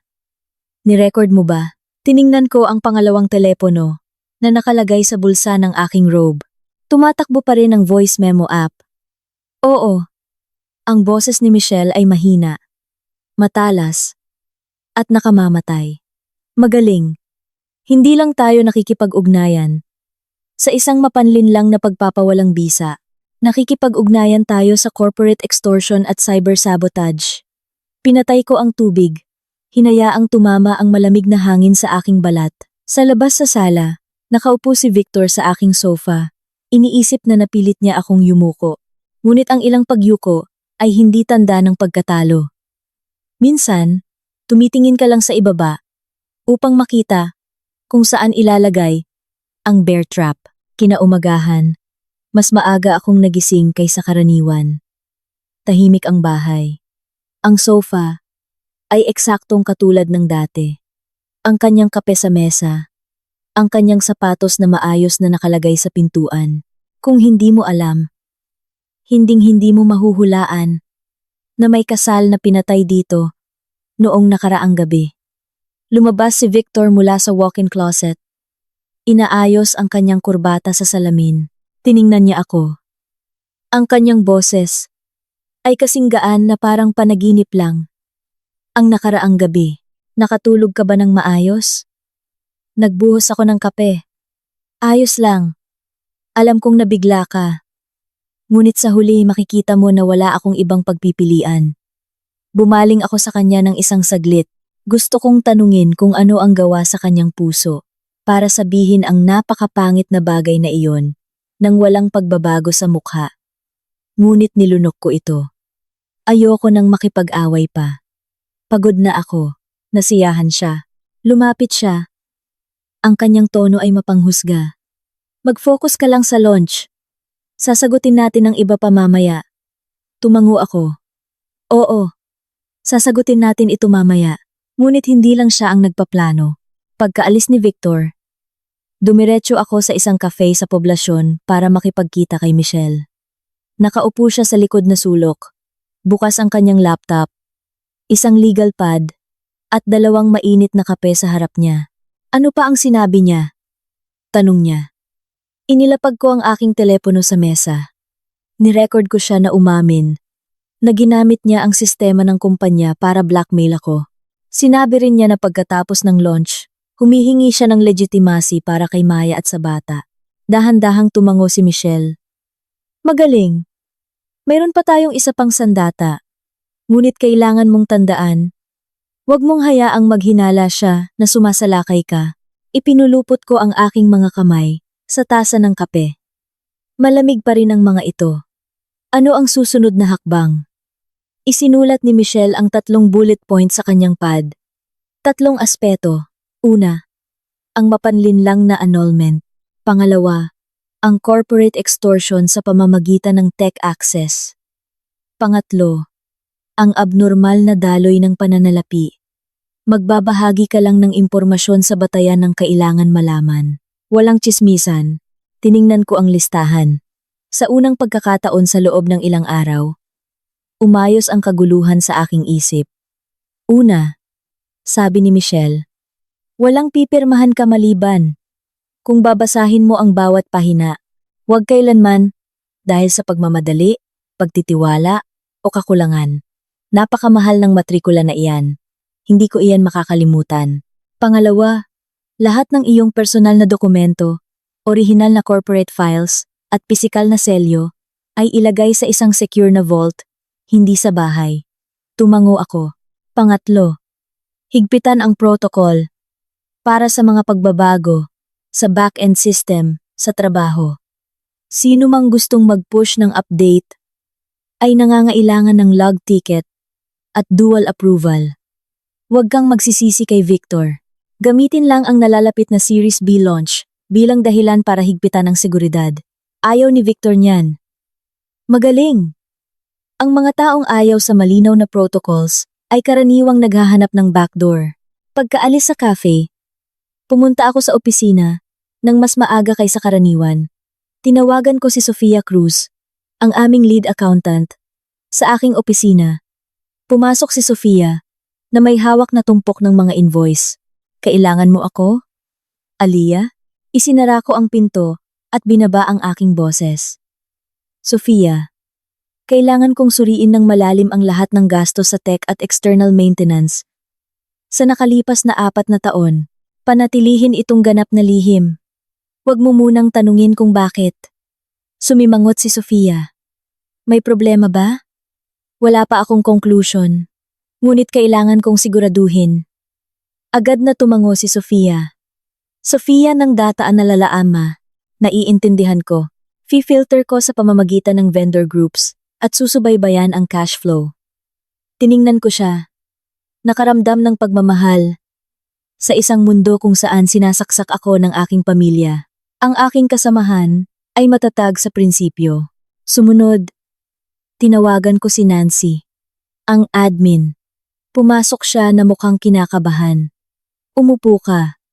Kailangan ko ang mga log ng incoming mail mula sa Q1. Mahirap lumunok si Nancy.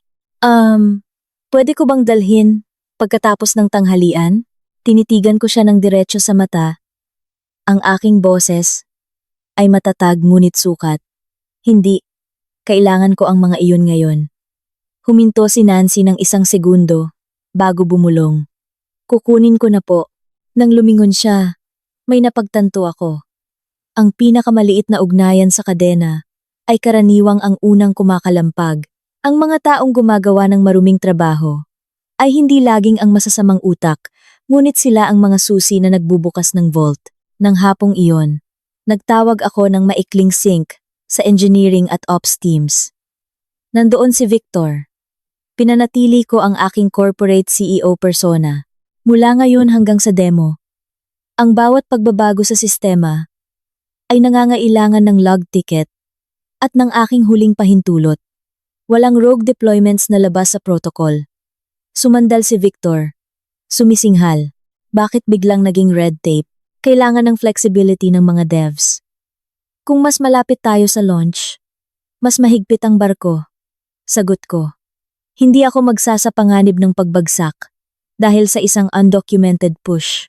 Ilang pinuno ng departamento ang tumango bilang pagsang-ayon. Hindi tumutol si Victor, ngunit kumipot ang kanyang mga mata. Alam kong kailangan kong maglakad sa manipis na linya. Sapat na mahigpit upang masiguro ang kuta, sapat na maluwag upang hindi ipakita ang aking kamay. Nang gabing iyon, pag-uwi ko, kaswal na tinanong ni Victor, "Napakamaingat mo lately." "Ha?" Isinabit ko ang aking coat. Sapat na ang isang pabaya na pagkakamali. Ibig kong sabin, para sa kumpanya, nagbigay ako ng manipis na ngiti, ang kumpanya at buhay. Natahimik si Victor. Marahil ay hindi niya naintindihan ang dobleng kahulugan, o marahil ay inakala niyang ako ay isang mapait na may bahay. Hayaan siyang mag-isip ng ganyan.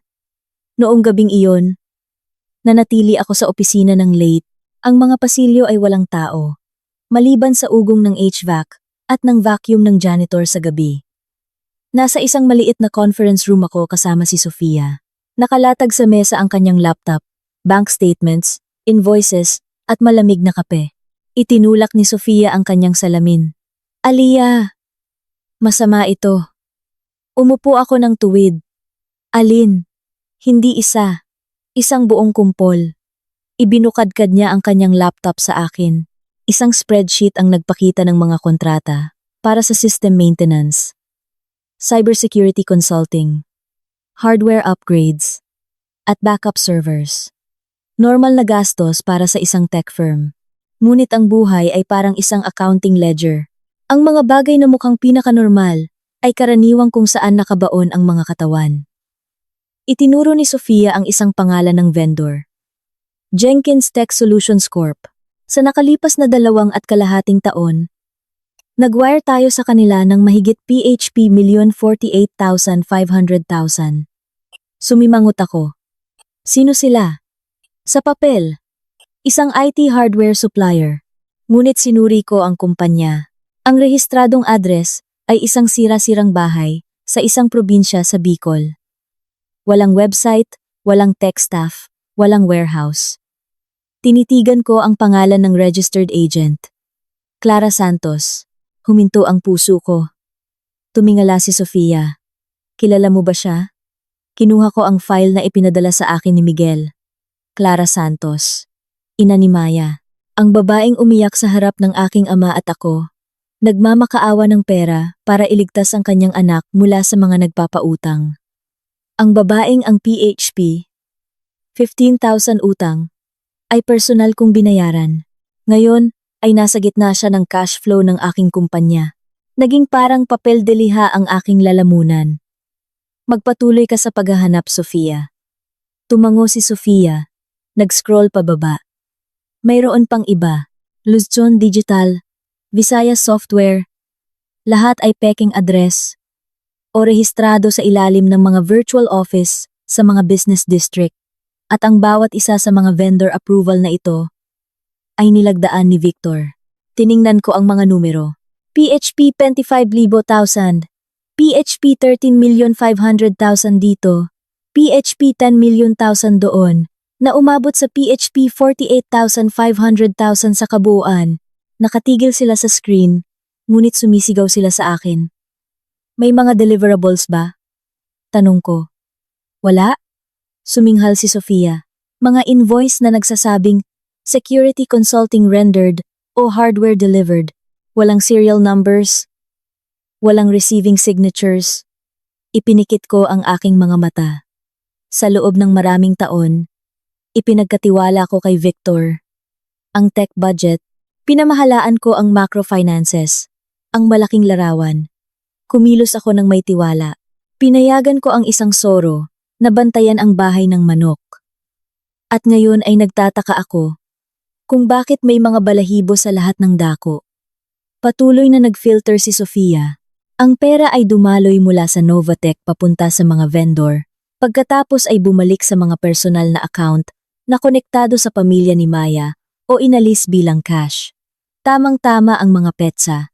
Isang malaking withdrawal sa linggo na naglagay si Victor ng down payment sa kondo sa Makati. Isang wire transfer sa linggo na nagsimula si Nate sa PHP 25,000 buwan ng pribadong preschool. Ibinagsak ni Sofia ang kanyang kamay sa mesa. Ang kanyang boses ay nanginginig sa galit. Aliyah, hindi lang ito isang affair. Pinipiga niya ang kumpanya para pondohan ang kanyang lihim na pamilya.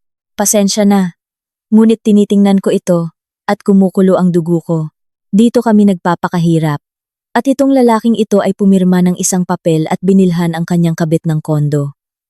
Nagbigay ako ng matinis na tawa. PHP 850,000. Wow! At least nag-ingat siya ng itemized receipt ng kanyang pagtataksil. Tiningnan ako ni Sofia. Mapula ang kanyang mga mata. Gusto mong tawagan ko ang internal auditors? Hindi. Kung mas kaunti ang nakakaalam, mas mabuti. Kumuha ako ng bagong hard drive mula sa aking bag. Kopyahin ang ledger, ang mga invoice, ang mga approval email.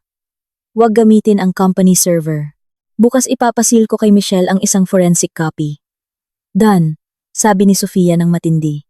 Pagkaalis ko sa opisina, dumaan ako sa engineering bay. Nakabukas pa rin ang ilaw ni Victor. Nakatitig siya sa isang monitor, may suot na headphone. Mukhang-mukha ang dedikadong CTO na nagtatrabaho ng late para sa ikabubuti ng firm. Kung hindi ko nakita ang mga numero, nakaramdam sana ako ng pagmamahal. Ngunit ngayon, ang kislap ng kanyang monitor ay mukha lang nakakalason. Hawak ko ang hard drive sa aking bulsa. Dati, akala ko ang mga babae ay nagnanakaw lang ng mga asawa gamit ang kagandahan, matatamis na salita, at lihim na motel room. Ngayon alam ko na ang ilang tao ay nagnanakaw gamit ang shell companies, peking invoices, at peking luha. Pagkaraan ng 2 araw, lumabas ako ng elevator sa aming bahay at agad na narinig ang tunog ng tawa ng bata. Ito ay isang maliwanag, inosenteng tunog na dapat ay nagpainit sa isang tahanan. Ngunit pakiramdam ko ay isang karayom na pumipindot sa aking eardrum. Binuksan ko ang pinto. Sa tabi ng lalagyan ng sapatos ay may maliit na asul na maleta. Isang pares ng sneaker ng paslit na hugis dinosaur ang nakahiga sa rug. Sa aking sofa nakaupo si maliit na Nate, nakayakap sa isang stuffed animal. Si Victor ay nasa tabi niya na may hawak na juice box. Tinitingnan ang bata ng may lubos na pagmamahal na aking hiniling sa panahon ng aming IVF rounds. Lumabas si Maya mula sa aking kusina. Suot niya ang aking apron. Ito ay isang beige linen apron na may maliit na bordang lavender sprig. Isang souvenir na binili sa akin ng aking ama sa Tagaytay. Bihira ko itong suotin dahil ayoko itong mantsahan. At ngayon ay nakabalot ito. Sa babaeng dati ay tinatawag akong kanyang tagapagligtas. Nakatayo sa aking kusina at nagluluto ng hapunan. Ngumiti ng malambot si Maya. Ay, Aliyah, nandito ka na pala. Pasensya na at hindi ako tumawag.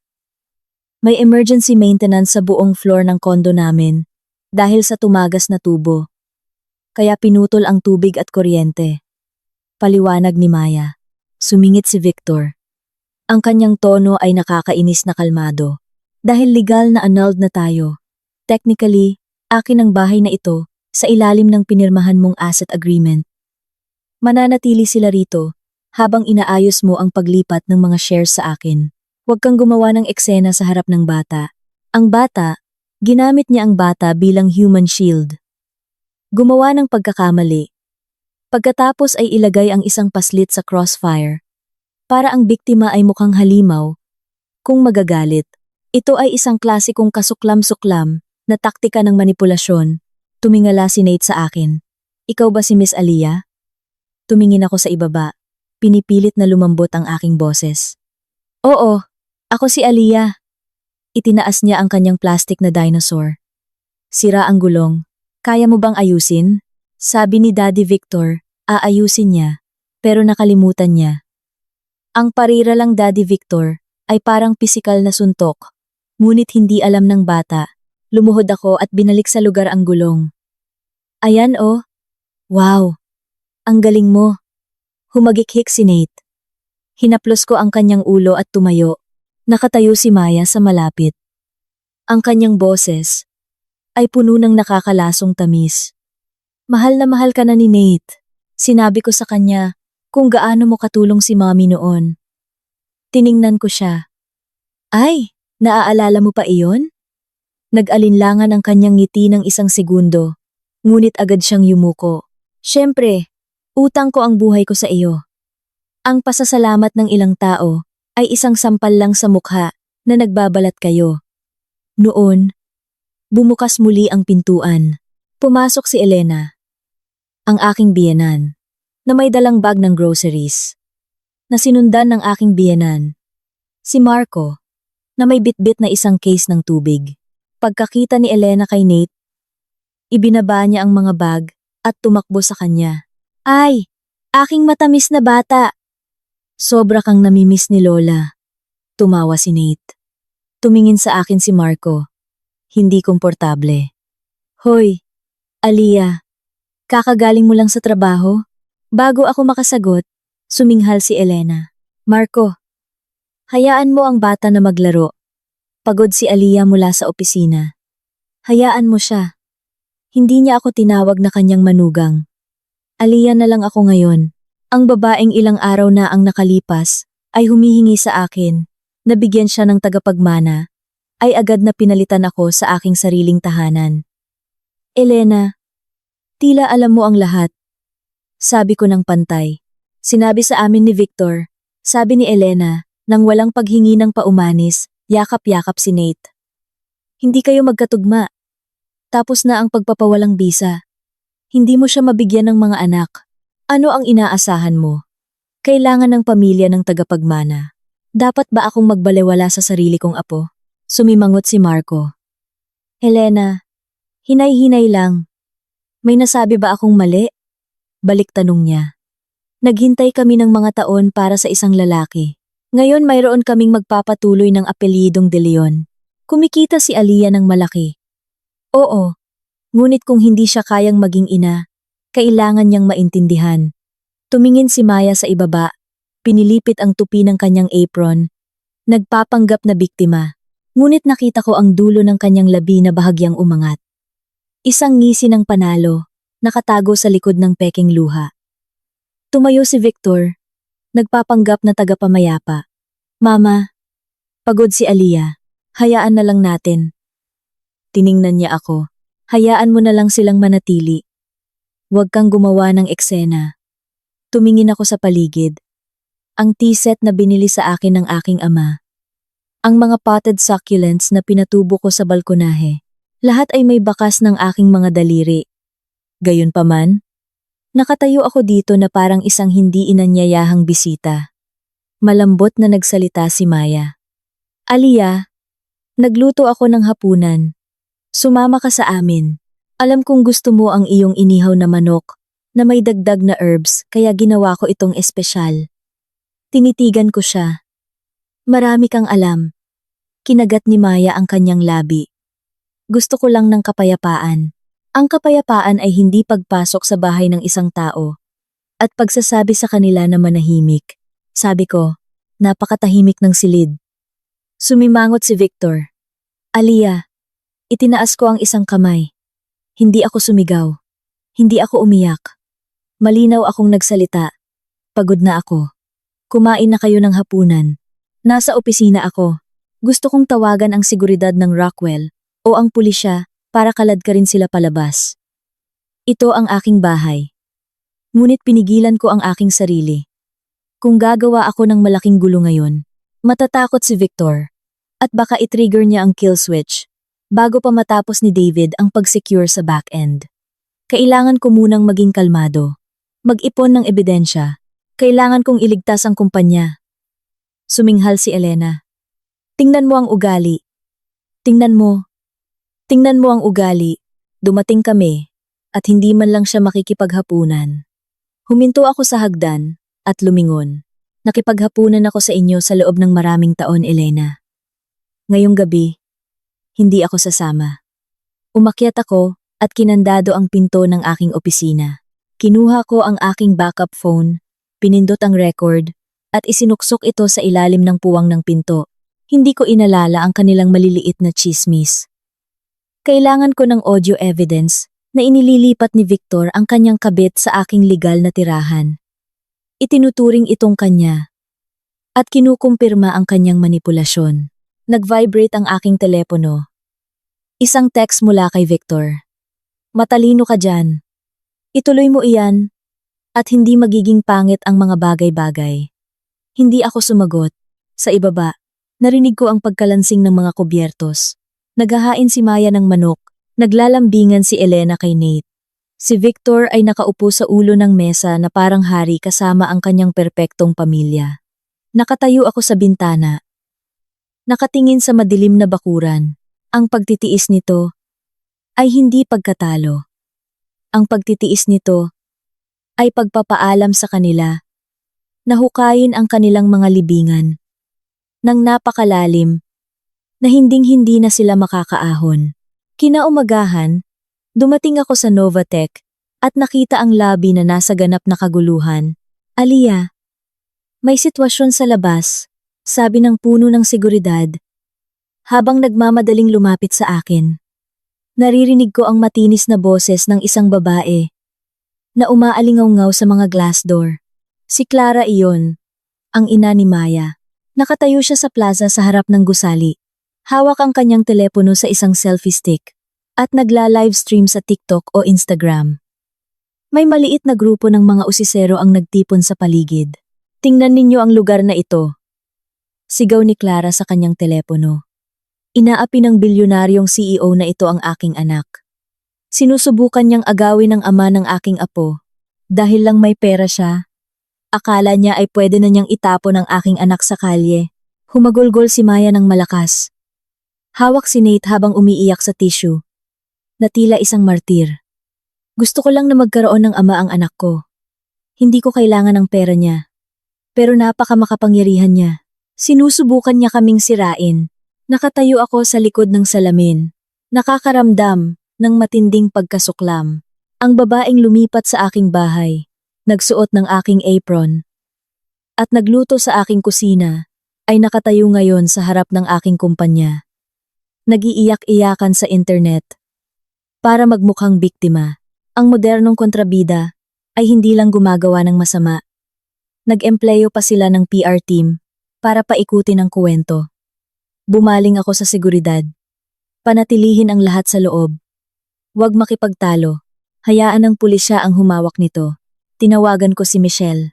May nagaganap na live stream smear campaign sa labas ng aking gusali. I-record mo lang ang buong live stream o mag-screen record ka.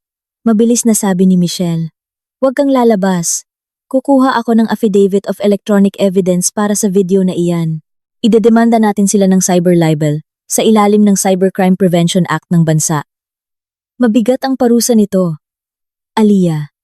Sila mismo ang nagtali ng tali sa sarili nilang leeg.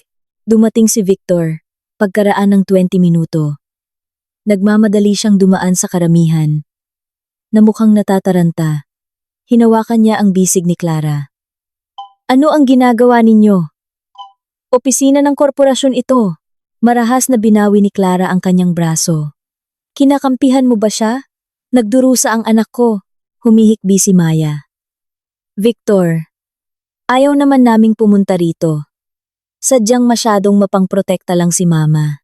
Pinanood ko ang sirkong ito mula sa bintana ng aking opisina. Pagkalipas ng ilang minuto, dumating ang mga pulis upang pakalatin ang mga tao. Nag-text si Victor sa akin. Palagpasin mo na lang ito. Hindi naiintindihan ng mga mahihirap ang batas. Emosyonal lang sila. Napakalamig ng aking mga daliri habang tinatype ko ang aking sagot. Ang kahirapan ay hindi lisensya para manira ng dangal ng iba. Pagkaraan ng isang oras, isang email ang pumasok sa aking inbox mula sa lead partner ng venture capital firm na nagpopondo sa aming Series B. Aliyah, nakita namin ang insidente sa social media. Mangyaring kumpirmahin na ang isyung domestiko na ito ay hindi makakaapekto sa istruktura ng korporasyon o sa ilulunsad na produkto sa susunod na linggo. Kailangan namin ng status update. Isinara ko ang aking laptop. Hindi na lamang ito personal na bangungot. Inaatake na nila ang halaga ng aking kumpanya. Kinabukasan, ikinonekta ako ni Miguel kay David. Si David ay isang freelance cybersecurity architect na nagpapatakbo ng isang maliit ngunit piling kumpanya mula sa isang simpleng opisina sa Ortigas. Kilala siya sa pagiging henyo, matigas ang ulo, at may mataas na prinsipyo. Nang pumasok ako, nakatitig si David sa isang whiteboard na puno ng mga diagram ng network. Siya ay 36 taong gulang, nakasuot ng kupas na hoodie at maong. Nakipagkamay siya sa akin. Ibinigay na sa aking ni Miguel ang detalye. Ngunit linawin ko lang. Hindi ako nakikialam sa mga domestikong away. Hindi ako naghahack ng mga nangangaliwang asawa. Hindi ko kailanman hihilingin na i-hack mo ang asawa ko. Sabi ko, habang inilalapag ang aking mga file sa mesa. Kailangan ko na i-audit mo ang back-end ng Novatech at protektahan ito bago ang aming Series B demo. Nagbabanta ang aking CTO na sisirain ang produkto. Sumimangot si David. Ang iyong CTO ay ang asawa mo. Sa aspetong legal, isa itong minefield kung ginalaw ko ang code at mag-claim siya ng hindi autorisadong pag-access. Ako ang CEO at may-ari ng mayorya ng shares. Ang lahat ng pag-access ay gagawin sa pamamagitan ng mga legal na nakuha na backup na pinahintulutan ng aming corporate counsel. Ipinakita ko sa kanya ang mga log file, ang kill switch architecture na ipinagmalaki ni Victor, at ang mga istruktura ng server. Mabilis na binasa ni David ang mga file. Huminto siya nang makakita ng dokumento na may pangalan ng aking ama, Arthur Reyes.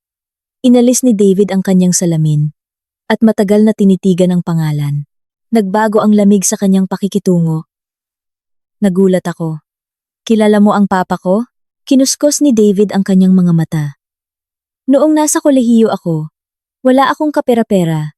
Handa na akong huminto sa pag-aaral. Isang scholarship foundation ang nagpondo sa huling 2 taon ko. Ang papa mo ang hindi nagpakilalang donor. Sumulat siya sa akin ng isang liham. Sinabi niya, hindi nakakatakot ang pagiging mahirap.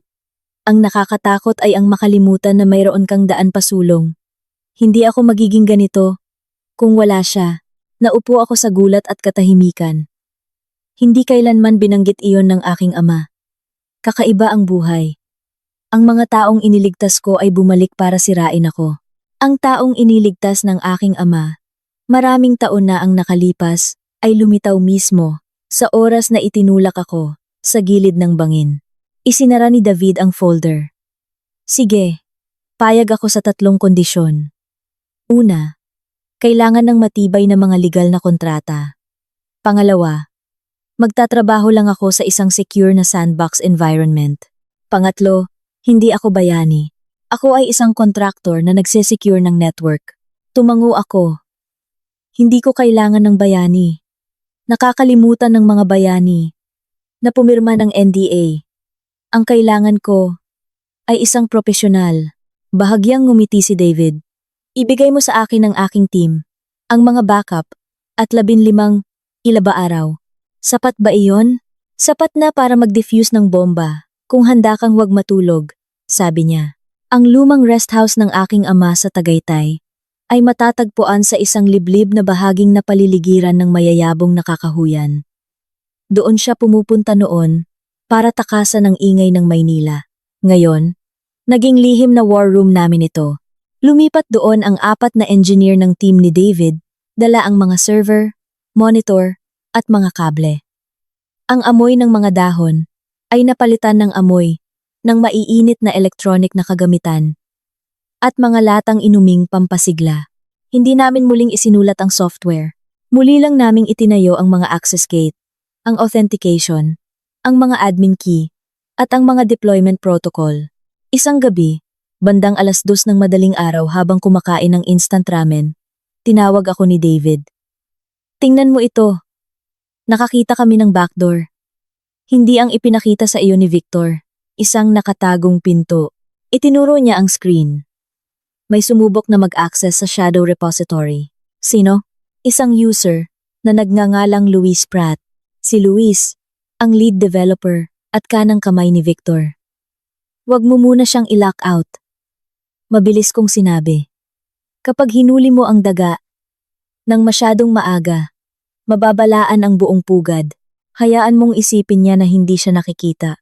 Tumango si David bilang pagsang-ayon. Kinabukasan, sa opisina, ngumiti sa akin si Luis sa pasilyo. Hey, Aliyah!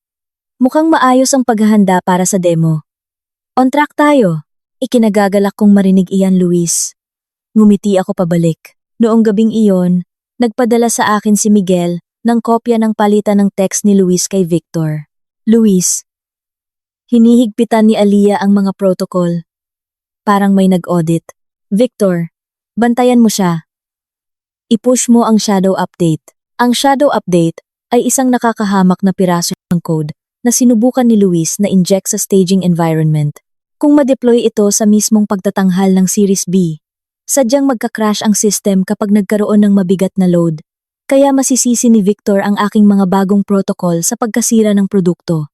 Inihiwalay ni David ang code, inilagay sa kuwarentenas, at gumawa ng isang peking mirror environment, kaya inakala ni Luis na matagumpay niyang nanim ang kanyang bomba. Naiinip na si Victor. 3 araw bago ang demo, pumasok siya sa aking opisina at inihagis ang isang kontrata sa aking desk. Pirman mo ito, isa itong restructuring agreement. Ngunit nakabaon sa pahina 4 ang isang sugnay na naglilipat ng 17% ng aking equity kay Victor upang matiyak ang teknikal na kalayaan. Bini-blackmail mo ba ako para sa mga share ngayon? Tanong ko. Ibinagsak ni Victor ang kanyang kamay sa mesa. Kung wala ako, ang kumpanyang ito ay isang walang lamang shell. Pindutin ko lang ang isang button at patay ang demo. Pirman mo ang papel, Aliyah. Pinindot ko ang record button sa aking telepono na nakatago sa ilalim ng isang notebook. Kung pipirmahan ko ito, nangangako ka ba na hindi mo sisirain ang system? Pirman mo at makuha ng lahat ang gusto nila, pangungutya niya. Kinuha ko ang aking panulat at nilagdaan ang isang legal na walang silbing photocopy na inihanda ni Michelle. Hinablot ito ni Victor. Mukhang nagtagumpay. At lumabas. Linggo. Ang hapunan ng pamilya sa bahay ni Elena sa Batangas. Nagmaneho ako patawid ng probinsya. Alam na alam kung ano ang aking papasukin. Amoy litson, at iba't ibang handa ang bahay. Nandoon ang buong pinalawak na pamilya. Pagpasok ko, itinuro ni Elena ang isang natitipong mesang kahoy sa sulok. Alia, umupo ka roon. Ang pangunahing mesa ay para sa pamilya lamang. Nakatayo si Maya sa pangunahing mesa. Kandong si Nate. Katabi niya si Victor. Hindi ako umupo sa mesang kahoy sa sulok. Tumayo ako sa gitna ng silid. Tinitigan ako ng masama ni Elena. Dahil nandito ka na rin lang, pag-usapan natin ang ari-arian ni Arthur.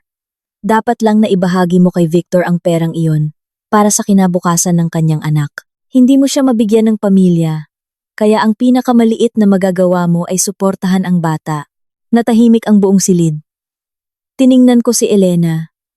Pagkatapos ay si Victor. At ang mga kamag-anak na nakatitig sa akin. Ang isang pamilya. Sabi ko, umaalingaw-ngaw ang aking boses sa tahimik na silid, ay hindi itinayo sa panloloko.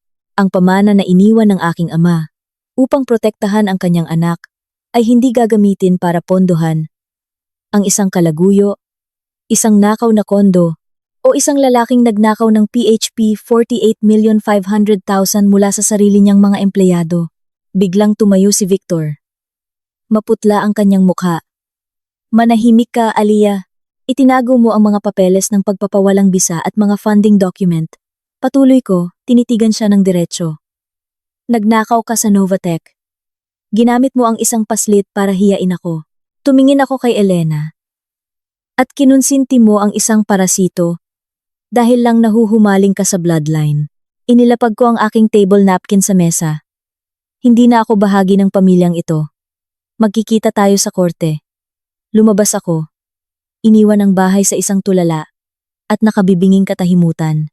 Ang umaga ng Series B demo sa isang hotel ballroom sa Bonifacio Global City. Puno ang silid ng mga VC investor, mga mamamahayag sa teknolohiya, at ng aming mga staff. Nakatayo ako sa likod ng entablado. Kalmado ang aking puso.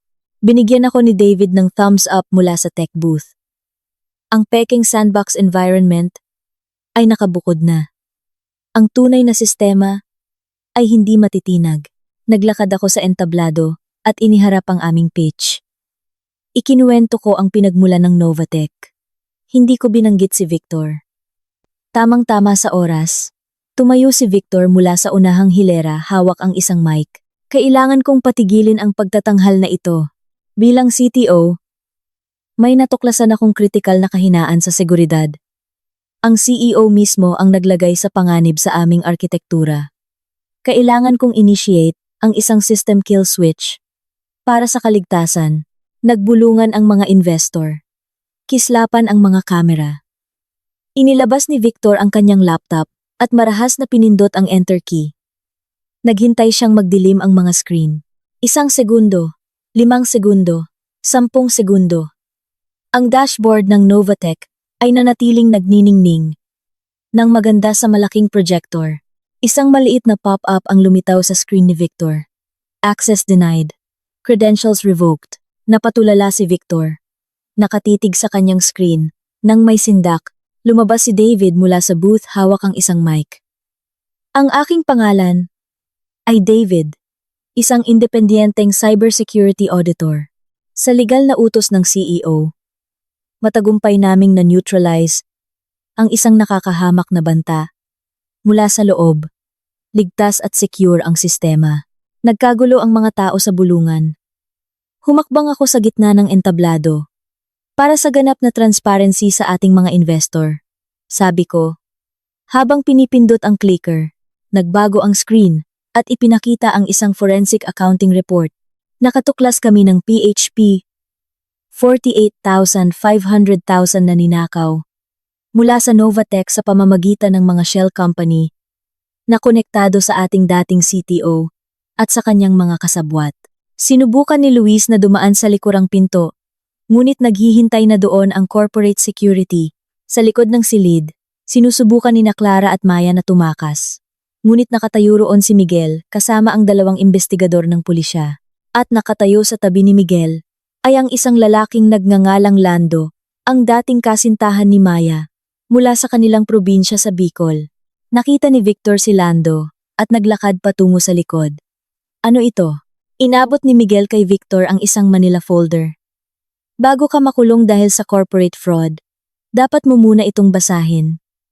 Isa itong paternity test at usapan tungkol sa pangingikil. Hinablot ni Victor ang folder at binuksan ito. Mga text messages iyon sa pagitan ni Maya at Lando.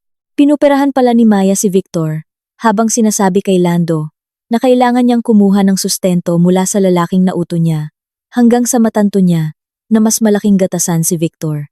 Hindi anak ni Victor si Nate. Tumingin si Victor kay Maya. Nawalan ng kulay ang mukha. Hindi ko siya anak? Humagulgol si Maya ng tunay na luha. Urong ang katawan. Si Elena, na dumating para panoorin ang tagumpay ng kanyang anak, ay napaupo sa isang upuan sa lobby. Hawak ang kanyang dibdib. Ang tagapagmana na ginamit niya para pahirapan ako ay isang kasinungalingan na itinayo sa panloloko. Walang galak sa aking puso. Nang tingnan ko ang natatakot na paslit sa mga bisig ni Maya, nakaramdam lang ako ng matinding lungkot na ang mga matatanda ay kayang maging ganito kasama. Nang maglaon noong gabing iyon, habang naglalakad ako patungo sa aking sasakyan sa underground garage, nakarinig ako ng mga yapak. Biglang sumugod si Victor mula sa likod ng isang haliging semento. Nanlilisik ang kanyang mga mata. Maluwag ang kanyang kurbata. Iurong mo ang mga demanda, Aliyah. Ibigay mo sa akin ang aking mga bahagi sa kumpanya. Sigaw niya. Bago pa siya makalapit sa akin, hinarangan at pinadapa siya ni Miguel at ng isang pulis sa semento. Ang tunog ng pagklik ng posas ay dinala ng malamig na hangin sa garahe. Nakatayo ako roon at pinanood ang lalaking minahal ko noon. Nakalad ka rin palayo. Tapos na ang lahat. Pagkaraan ng isang taon, matagumpay na nakuha ng Novatech ang Series B funding nito at patuloy na umunlad. Si David ang naging bagong CTO namin. Nagpatupad ng isang ipinamahaging tech architecture kung saan walang iisang tao ang may hawak ng lahat ng susi sa kaharian. Si Victor ay kinasuhan ng estafa, qualified theft, at cyber sabotage. Sina Maya at Clara naman ay naharap sa mga kasong pangingikil at accessory sa krimen. Nawala kay Elena ang lahat ng kanyang katayuan sa lipunan, pati na ang kanyang peking apo sa isang iglap lamang. Habang nagpapatuloy ang paglilitis sa loob ng isang taon, pansamantala muna akong nanirahan sa isang tahimik na condominium unit malapit sa opisina. Dahil napatunayang peke ang mga dokumento ng pagpapawalang bisa at kasunduan sa ari-arian, idineklara ng korte na walang bisa ang mga ito. Kasama ang mga sheriff ng korte at 2 pulis, bumalik ako sa aking bahay. Pinanood ko kung paano pilit na pinalabas ng mga otoridad si Elena, si Maya, at ang kanilang mga gamit. Ang apron na may bordang lavender na binili ng aking ama ay muli kong nakuha. Nilabhan ko ito ng paulit-ulit hanggang sa mawala ang amoy ng pabango ni Maya. Ginamit ko ang isang bahagi ng pamana ng aking ama upang magtayo ng isang legal defense fund para sa mga kababaihang nalinlang sa mga kasunduan sa kasal. Nakatayo sa aking bagong opisina. Nakatingin sa skyline ng Maynila habang unti-unting tumitila ang ulan. Naalala ko ang araw na iyon sa opisina ng abogado ng pamana. Akala ko noon ay tapos na ang buhay ko. Ngunit hindi iyon ang araw na nawala sa akin ang lahat. Iyon ang araw na ako ay nagising. Ang kabaitan na walang hangganan ay nagiging hagdan lamang para sa mga walang utang na loob. At ang tiwala na ibinigay sa maling mga kamay ay isang kutsilyong inabot mo sa kanila para lamang gilitan ang sarili mong leeg.